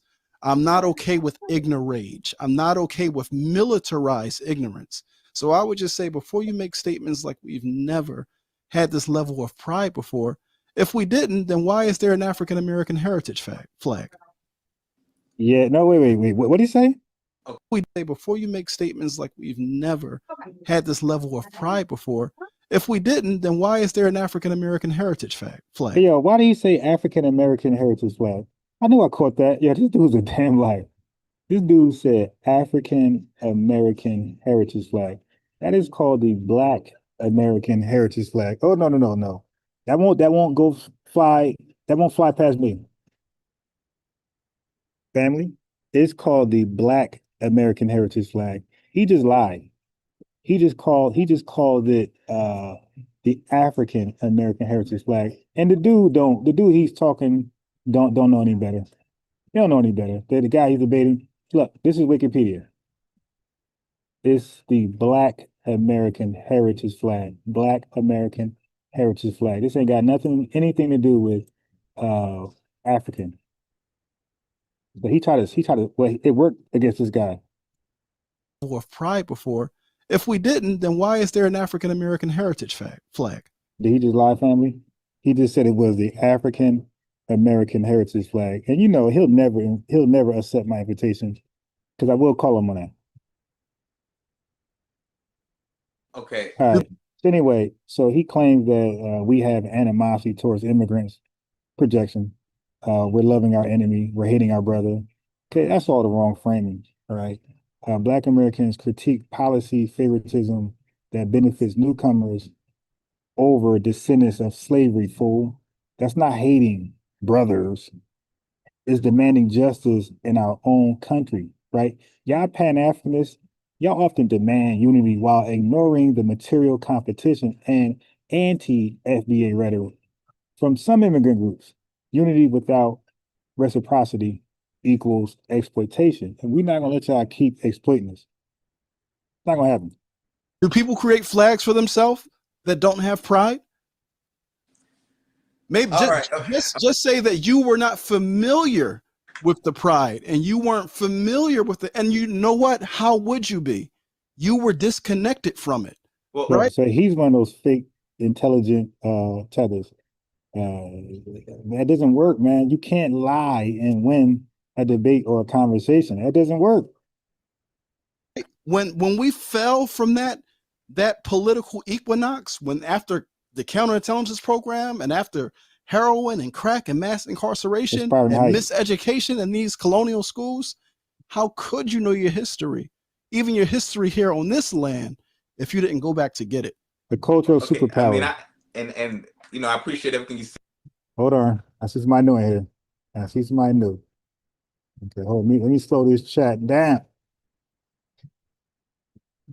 Tiaka says, do y'all know about Dunmore? No, but you can teach us. Tiaka said, I don't have a wrench. I don't remember who you are. Did you ever have a wrench before? There you go, Tiaka. Look, Tiaka, click that link and tell us about the Dunmore Proclamation. Said, but you know, the mere fact that you're adamant about using the term African American is a disrespect to your American, Native American ancestors. Here, what I'm trying to express to you, brother, is You don't know your ancestors then, because what- every single one of your ancestors from 1797, from the 1600s to 1700s to 1800s to 1900s, they all referred to themselves as African. Okay, garbage work. Okay, so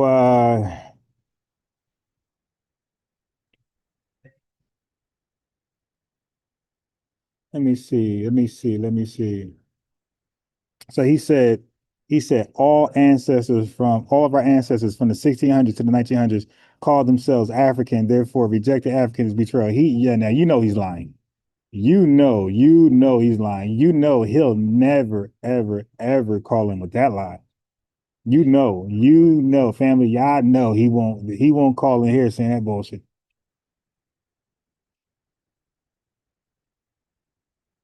All right, hold on. Okay, the last one, then we're out of here. You just said that one of the core, or you acknowledged that one of the core tenets of the hashtag. You're not consistent. You wiggle and jiggle. Hold on one second. So let me answer Dom Mo question. Dom Mo says, "What does the wrench mean?" The wrench means that you can trace your lineage back to slavery in the U.S. in the United States of America, or you're a supporter of folks who can trace their lineage back to the U.S. That means that you support our cause, you support our talking points, our movements, and our reparations claims. So you could be a supporter, a heavy supporter, a rider, which we call them, and get a wrench, or you can be from the lineage and get a wrench. You can lie, but we'll smoke you out. We got a good nose for tethers, cosplayers. But that's to answer your question. You just acknowledged that one of the core tenets of the FBA movement is that Black Americans. The Gallant Goon, are you FBA? Can you trace your lineage back to slavery in the U.S.? The African Americans are not Africans. We've stopped being Africans. Even Tariq Nasheed. Genetically, I'm pretty sure if I take a DNA test, which I don't need to take a DNA test to tell me who I am. Did you see the clip where Tariq basis? Because people become African as when you stop fighting.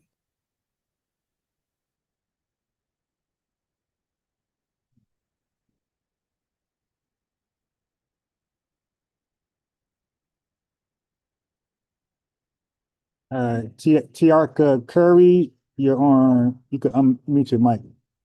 Yeah, can I be heard? Yeah.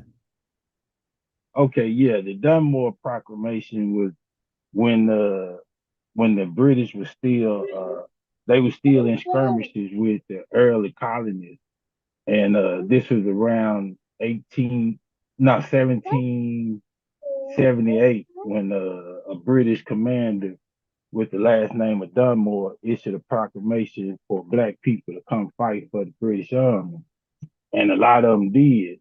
And, you know. You're talking about the Revolutionary War. No, this was before the Revolutionary War.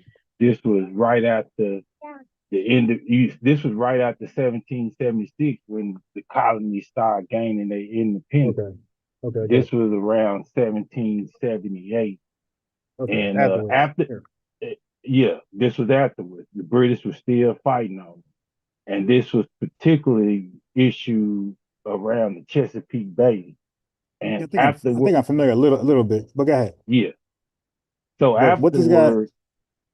Okay, all right. Well, okay. Wait. Before you go further, because like we're talking about something in the chat, and you just said something random in the chat. Do we know? Like to me, that's like a Yeah, trivial question. it's pertinent. So No, it's pertinent to what okay, you were yeah. saying. So tie that in there. Go ahead. Okay. Well, that the people who those people who you guys would say are FBA, they went to the Caribbean, to Canada, to Barbados. Those their descendants, they come from the same place we come from. Where? So Where? America, right here, America. Did From wait, the okay, plantation. okay, so slow down, slow down. Did Okay. they fight in the Civil War? No, this was before the civil. This Okay, like what? okay, yeah, okay, that's it. Yeah, it's people who came over here and went other places, right? And as a result, their descendants right now has a claim in Caricom somewhere. So like, yeah, you can't have a claim in Caricom and have one in the United States of America. You know that, right? I wasn't like talking about like who should get a claim. No, no, I'm I'm not. saying as Look, far as look, no, okay, look, go ahead. dude. God damn, man. Listen. Goddamn what? I'm trying to sum it up, We man. having a conversation. This is my Right? No, no, first we're time not having a talking to you. conversation. I'm trying to have Well, one, you're but not teaching me. If you want to teach me, because go you ahead. I keep go okay, back but to you the office. okay, yeah, go ahead, get up out of here because Okay. you wasting time, bro. You're a sucker, dude. I know. Yeah, you always say that, but you're on my You live is. though. You Yeah, but because you're you on my can't have a live though. conversation. No, but I am having one. You keep babbling. I joined your I'm trying to cut. live just Yeah, but to I'm trying have to. You're still talking dialogue right with now, you. but you're still talking And as right soon now as I though. get a word in, you going blowing like a bitch, nigga. We mean, Dude, your name is T. Arca, bro. I yeah. thought you was a woman. No, that's an Afro. He says an African name. Okay.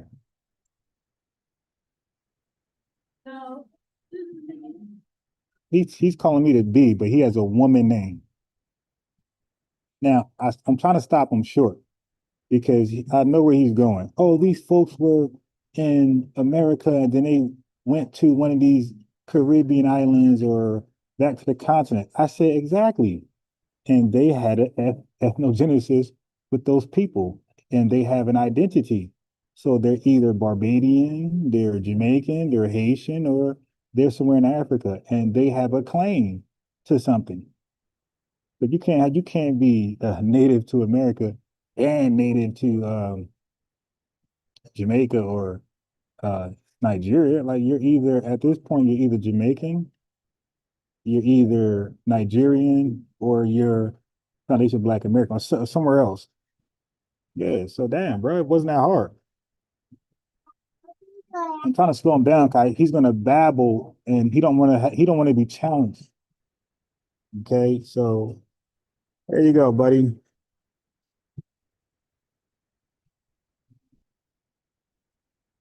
I already knew he was going, and that didn't tie into what we're talking about right now.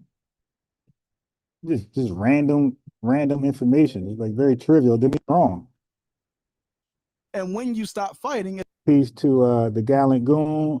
Said somebody else came in. Bantu Mandinka. We have Buckhorse DC in the building. Somebody else just pulled up. Somebody deep in one. Uh, somebody else pulled in. Somebody else pulled up too. Oh, Damian Williams. 7 Up. Yeah, I was trying to save the dude. Like, yo. I was trying to really have a discussion. You see, I didn't kick him off after he called me a name. I still left him on. But he still kept talking. I was talking. Like, dude, do you want to let's talk about that? Like, yeah, they went to I was gonna ask him, his descendants, what do they call themselves? So like these folks that was in America first that left and they went to Jamaica or whatever they went to, what do their descendants call themselves? And you see what he started doing? Oh, I don't know. Okay, well, get off them. Get off them. Because they call themselves their descendants call themselves of whatever country they landed in. And he said like the late 1700s. So that means that they are 200 something years plus years in a country. What do you think they call themselves? If you're 200 years in Jamaica, what do you think you call yourself? Or Nigeria or that means they fought in the goddamn Haitian Revolution if they were in Haiti.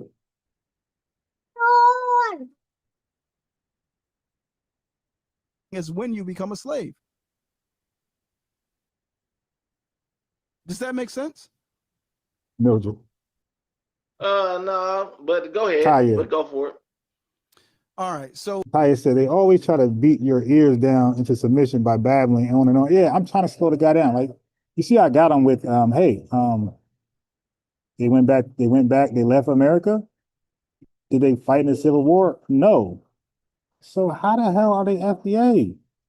Yeah, you got some Liberians that didn't fight in the Civil War. And as a result, and like they were around longer than those folks you named. He said the late 1700s. Liberians left America in about 18, like 18, you could say 1830s up until before the Civil War. And as a result, they're Americo-Liberians. So if Americo-Liberians are not FBA, how can anybody before them be FBA? If they ain't stay here, dude, come on, man. It's goofy talk.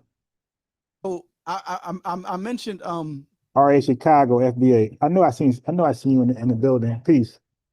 You almost made me forget why I mentioned Haiti. Why did I mention Haiti? Why did I bring Haiti up? I guess you was about to pull up a clip or something. Because Haiti is the clearest example of what it means when black people come across the ocean and continue to be themselves. I brought it up because Tariq Nasheed, when he was doing his promo run for 1804, he was asked by Rock Newman, what's the most... All right, you know what? Let me get right to it. I'm not gonna listen to the whole thing. Flag to America. The same acknowledge this, but now with this hashtag movement, which is a white flag movement, right? You're waving the white flag to America. The same, because once you start saying, hey, I'm not African no more, I's American, when at the same time you are filing claims with the UN to say that America is committing genocide against you, right? If you are American, then why can't you receive justice in America? I don't care where you are in the world. Red, white, and blue is Europe. What? Yeah, that was a dumb. Yeah, they're trying to. So, okay, hold on. Don't you call yourself African American? So let's go back. You, right? If you are filing claims with the UN to say that America is committing genocide against you, right? If you are American, then why can't you receive justice in America? Okay. Wait, so did we get justice under the name African American? So why are you calling yourself American? Why don't you just call yourself African? Like, these are dumb talker points. So we're waving the American flag, and that means we're waving a white flag of surrender to white supremacy. First of all, the American flag is not a white people's flag, my boy. It's the national flag of the country, right? We have built this country. I don't know what book you read, but we built this country, and it was based off white supremacy, stolen labor. So embracing the flag is reclaiming ownership because we fought under this flag, right? We helped this country become so powerful and independent of Great Britain and other folks, right? So no. And we built the damn country. So no, we're laying a claim. We're putting our pole in the ground. You dig? Okay. So they keep, here we go. So white immigrants, Italian, Irish, Jewish, they all wave the American flag too. Okay, were they trying to be white? Or were they affirming citizenship? So singling out us as trying to be white, we're doing the same thing as everybody else is clearly a double standard. It's just more hatred from these damn tethers.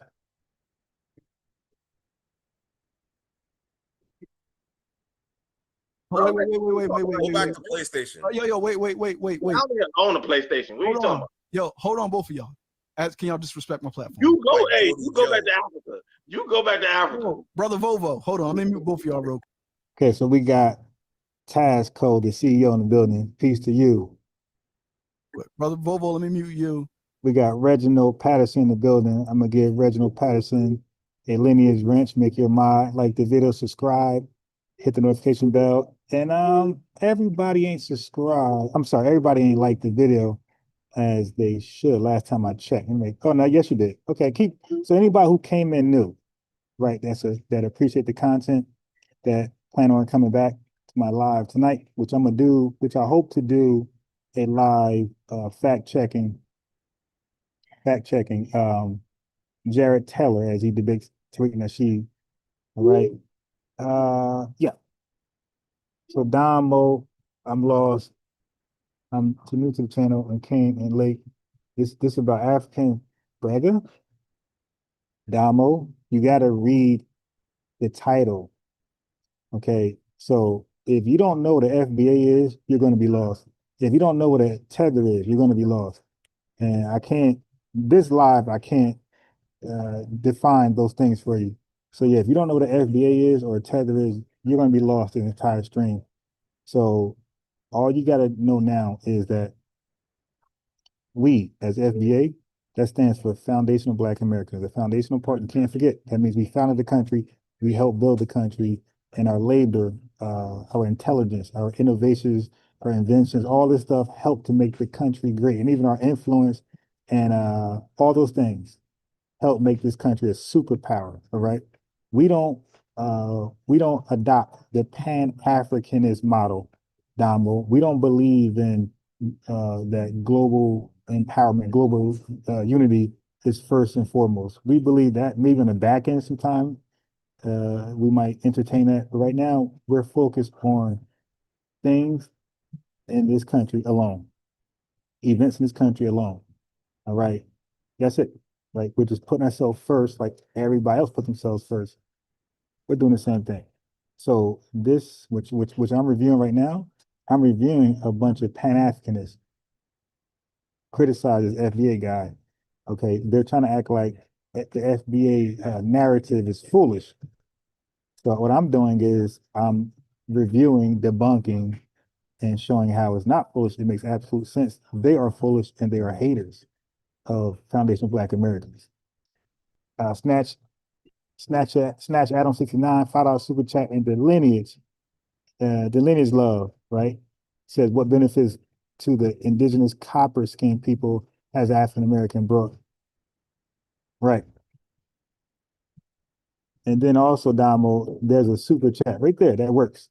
So you can ask your question there and it'll highlight it for me and I can read it while I do the show. Or you can cash at just out of just flat out just support. Otherwise, I gotta finish with the show. Brother Emo, Baby boy. let me mute you, Brother Emo. Listen, as Black men, I just want us to be able to have a respectful conversation. Brother Emo, you got a little bit heated. I want you to stay in the conversation. Just offer the brother just respect as a man. I know you didn't mean it. You heated, so can you just enter back into the conversation the right way? I apologize. Appreciate that, fam. Appreciate that. All right. So brother Volvo, I want to share this with you. And then I want to if there's any other FBA folks on the stream, please do pull up because I don't want brother Volvo to feel like he's being they only send out invitations. They don't accept any. I'm doing. But brother Volvo, what I'm sharing here with you, right? I don't feel like I'm being bombed on. Well, that's good. I just say I don't want you to feel like that. So if you don't feel like it, then that means you're being successful. I'm gonna stop saying babble. This is mumbo jumbo. It's just mumbo jumbo. Where does mumbo jumbo come from? Straight out of Congo. Oh, wait. I'm asking the brother because he just said he don't have no. Straight out of Congo. Straight out of Congo. Like y'all just where does that come from?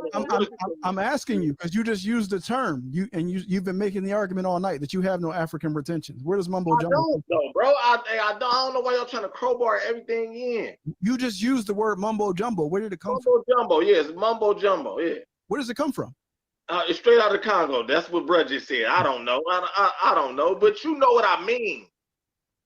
I know exactly what you mean. I'm telling. Hey, family, that is so garbage. That is garbage. That is weak linguistics.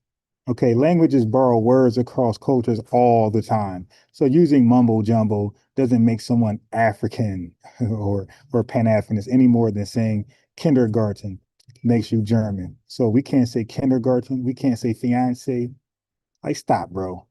So cultural retentions exist, but that doesn't mean modern people must self-identify with Africa. Stop it, bro. Culture evolves, man. We're in America. Where does mumbo jumbo come from? That was so garbage, family. It comes from the Congos. That means you're African. Use the African word. The hell up. This is important. So 1890, meaning 10 years before the 20th century, meaning 30 years after emancipation. Beautiful. Rutherford B. Hayes, then the president of this country, the former president of this country, they're having this conference to talk about us, the Negro, the black person. Here's what they're saying in the conference about Christ us. is the black man. I want you to read this here, right? And I'm only going to this particular part. It says, I'll actually start higher up. It says, we hear from various quarters statements which challenge serious and candid attention. In the southern states are 7 millions of colored people, of whom probably 1/2 are unable to read and write. Oh, colored people, right? They didn't say African people. And illiteracy in their case, we are told, means far more than ignorance of letters. Follow me here. He's saying them being illiterate is far more than them just not being able to read. He's about to make the argument that them being illiterate is also due to them still practicing their heathen or savage African ways. He says, it means a condition according to a high authority, family, listen to this, Chase. Ignorance, superstition, shiftlessness, vulgarity, and vice. There may be gross exaggerations in the tales we hear of the voodoo paganism, meaning an African religion that the people in the South are still practicing, which under the name of religion lurks if it does not prevail in the cotton and cane growing districts of the South known as the Black Belt. Right? So let me remove my screen really quick. Remove this from the screen. That was hilarious. Quick question, Brother Omawale. Yes, sir. Hey, yeah, that Chase was garbage. He said in 1890, presidents noted black Southerners practicing voodoo, so somehow that proves African retention. That is retarded, man. So practicing elements of African religion, that does not equate to proof that black Americans remained African. No, they were holding on to their African ways. Again, like I said before, retentions exist, yes, but Foundation Black Americans secretize them into a new faith like hoodoo and the Black church. Okay, that's why we say a new culture was created. A new people were created. So by his logic, Black Americans, we can never form a distinct culture because any African so-called retention means we're still African. Okay, so he's just going to dismiss 400 years of cultural evolution. Garbage. It's a nothing burger, dude. L's. You're holding L's. Next county over from the plantation that we was in. Over the 20th century, my brother, what was the cultural center of black life in America? I don't know, bro. The Black church. Okay, all right. So if the Black church was the cultural center of black life in America in the 20th century, if the goal is to become Americanized, look at this dumbass false equivalence that he does now. You not think that they would then become Christianized? You say become Americanized. What does that mean? What do you mean when you say that? I'm missing what you're saying. Like, what are you trying to say? He's going to tell you. It's a process known as assimilation. When people assimilate into the dominant culture. And if the dominant culture is white European culture, a part of being Americanized, meaning removing your Africanity and becoming more like your enslaver, becoming American. Okay, so again, these guys, all they can do is come up with these corny ass logical fallacies and then try to be smart in front of nobody even watch this shit. But Americanization does not equate to whiteness. What are you talking about? We created jazz, hip hop, soul food, the Black church, like he just said, the civil rights movement, all distinctly are FBA, not white. Okay, so nothing about hip hop, jazz, soul food, the Black church, and civil rights movement is white. Nothing about that is white. So if assimilation erased Africanness, like he says, then why do African immigrants also assimilate into U.S. life while still calling themselves African? So clearly assimilation and ethnic identity aren't mutually exclusive. You see? He just keep putting his foot in his mouth. Listen, bro, I'm talking about reality. Can we get, what is the topic about, bro? So the topic that we've been on is how Now listen to this other dumb point he about to make. This stupid stuff. we have not lost our Africanity. That's a We claim. have though. So We that's don't what I'm dress saying. like them. We don't talk like them. We don't keep the same. I'll tell you, hold on, wait. Now let me explain. I asked how. What did we you want me to explain how with information? Oh, do you eat sweet potato pie? You like? Hey, yeah, y'all not gonna believe this right here. He said, "Do you eat sweet potato pie?" So that makes you African. Stop. Watch this. Where does the yam come from? What? Man, what are you talking about, man? Is you playing with me, man? Is you wasting my time? What is y'all talking about? Well, that's actually a good conversation, bro. Like we this know where the yam come from. Where does it come from? What? Huh? Where does it come from? Africa. We all know that. All right, bro. This like bean pie. Bro, this is a book right here. You should get. Right? They're always holding up books. They can't help but hold up a book that they wrote themselves. This ain't from an independent author. He does not know personally. This is somebody in his book club who self-published and wrote a bullshit book, bro. We're not buying those Pan-Africanist books. It ain't gonna happen. That's all they do is write books all day. Look, so Snatch Adam 69 says, hold on, I can't. Let me see. Shit. I lost it. Let me get it back. 1 second, brother. 1 second.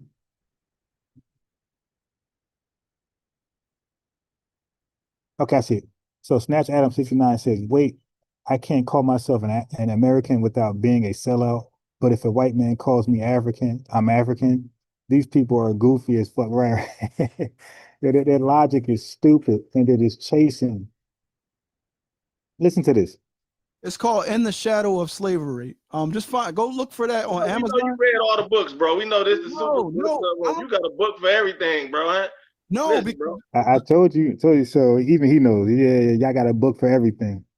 It's talking. Yeah, we don't read books over in my movement. Hold on. It's the conversation went along the lines of food. So I'm sharing with you, my brother, a resource that could better inform you on how our food, the way we cook it, and a lot of it even comes from the continent. I'm a fried chicken type nigga, bro. I don't think we was frying no chicken in Africa. Okay, brother. All right. So okay, family, using an African ingredient does not make your identity African. Like, what are we doing? Like, some of us eat hella Mexican food, so now we're Mexican. So now I'm a Chinese person because I'm buying from a Chinese shack. Like, well, I'm Arab because I bought some chicken from the Royal Crown's chicken. Like, family, what are we doing, man, with these guys? These guys, get this book. It's going to show you how everything you ate from Africa. So that means you're African. Let me go to something else he said that's ridiculous.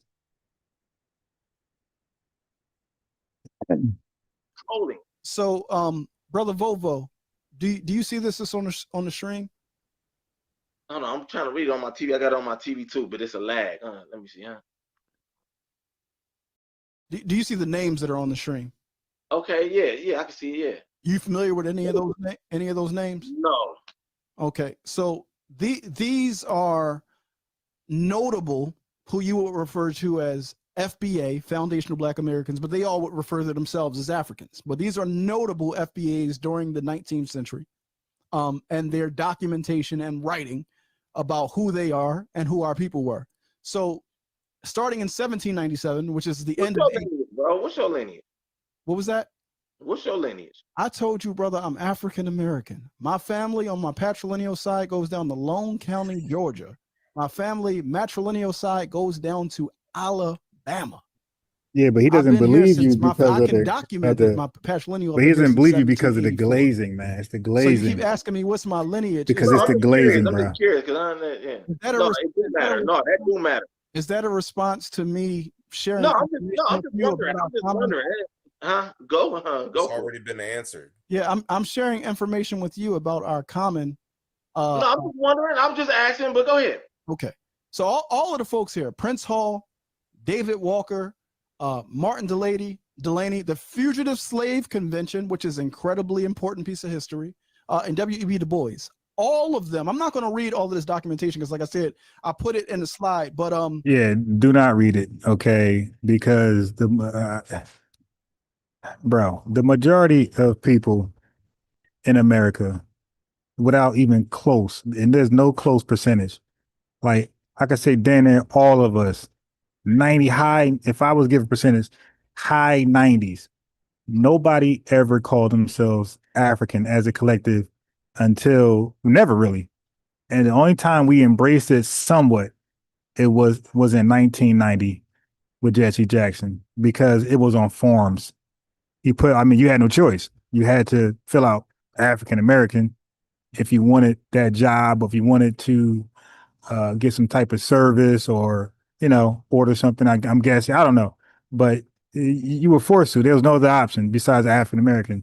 So, family, that's all I can promise you guys, that nobody in large significant numbers ever were calling themselves African American before Jesse Jackson. And only then we said African American, only because it was plastered all over TV and the radio and on application forms. That's it. So there's no need to even go watch that garbage. My man he's going to highlight 3 people. Look at this. all of them. I'm not going to read all. He said all of them. All of who? 3 people? And when you guys start naming, you don't have a lot. Look, yes, people call themselves African. Look, I'm going to name 3 people. I'm not going to name more because, you can't name more, bro. Stop it. And those names are questionable. If I push. Okay, let's go into some other foolishness. Yeah, I won't even waste too much time right there. I know we never called ourselves African in large numbers. It was Negro colored, a small percentage said Afro-American, and then a lot of us said Black. And we said that for 20-something years, 30 years before Jesse Jackson said, I got something. Or some white Russian or some African guy from an African country said, hey, man, dang, that Blackness is too exclusive. We need something that's invitive, right? We need you to say African American. Yeah. And then again, liberal news, Jewish news, they were all in on it, and they promoted African American, and it still never hit like that. Okay, still never hit like that. But I won't even waste too much time going that route.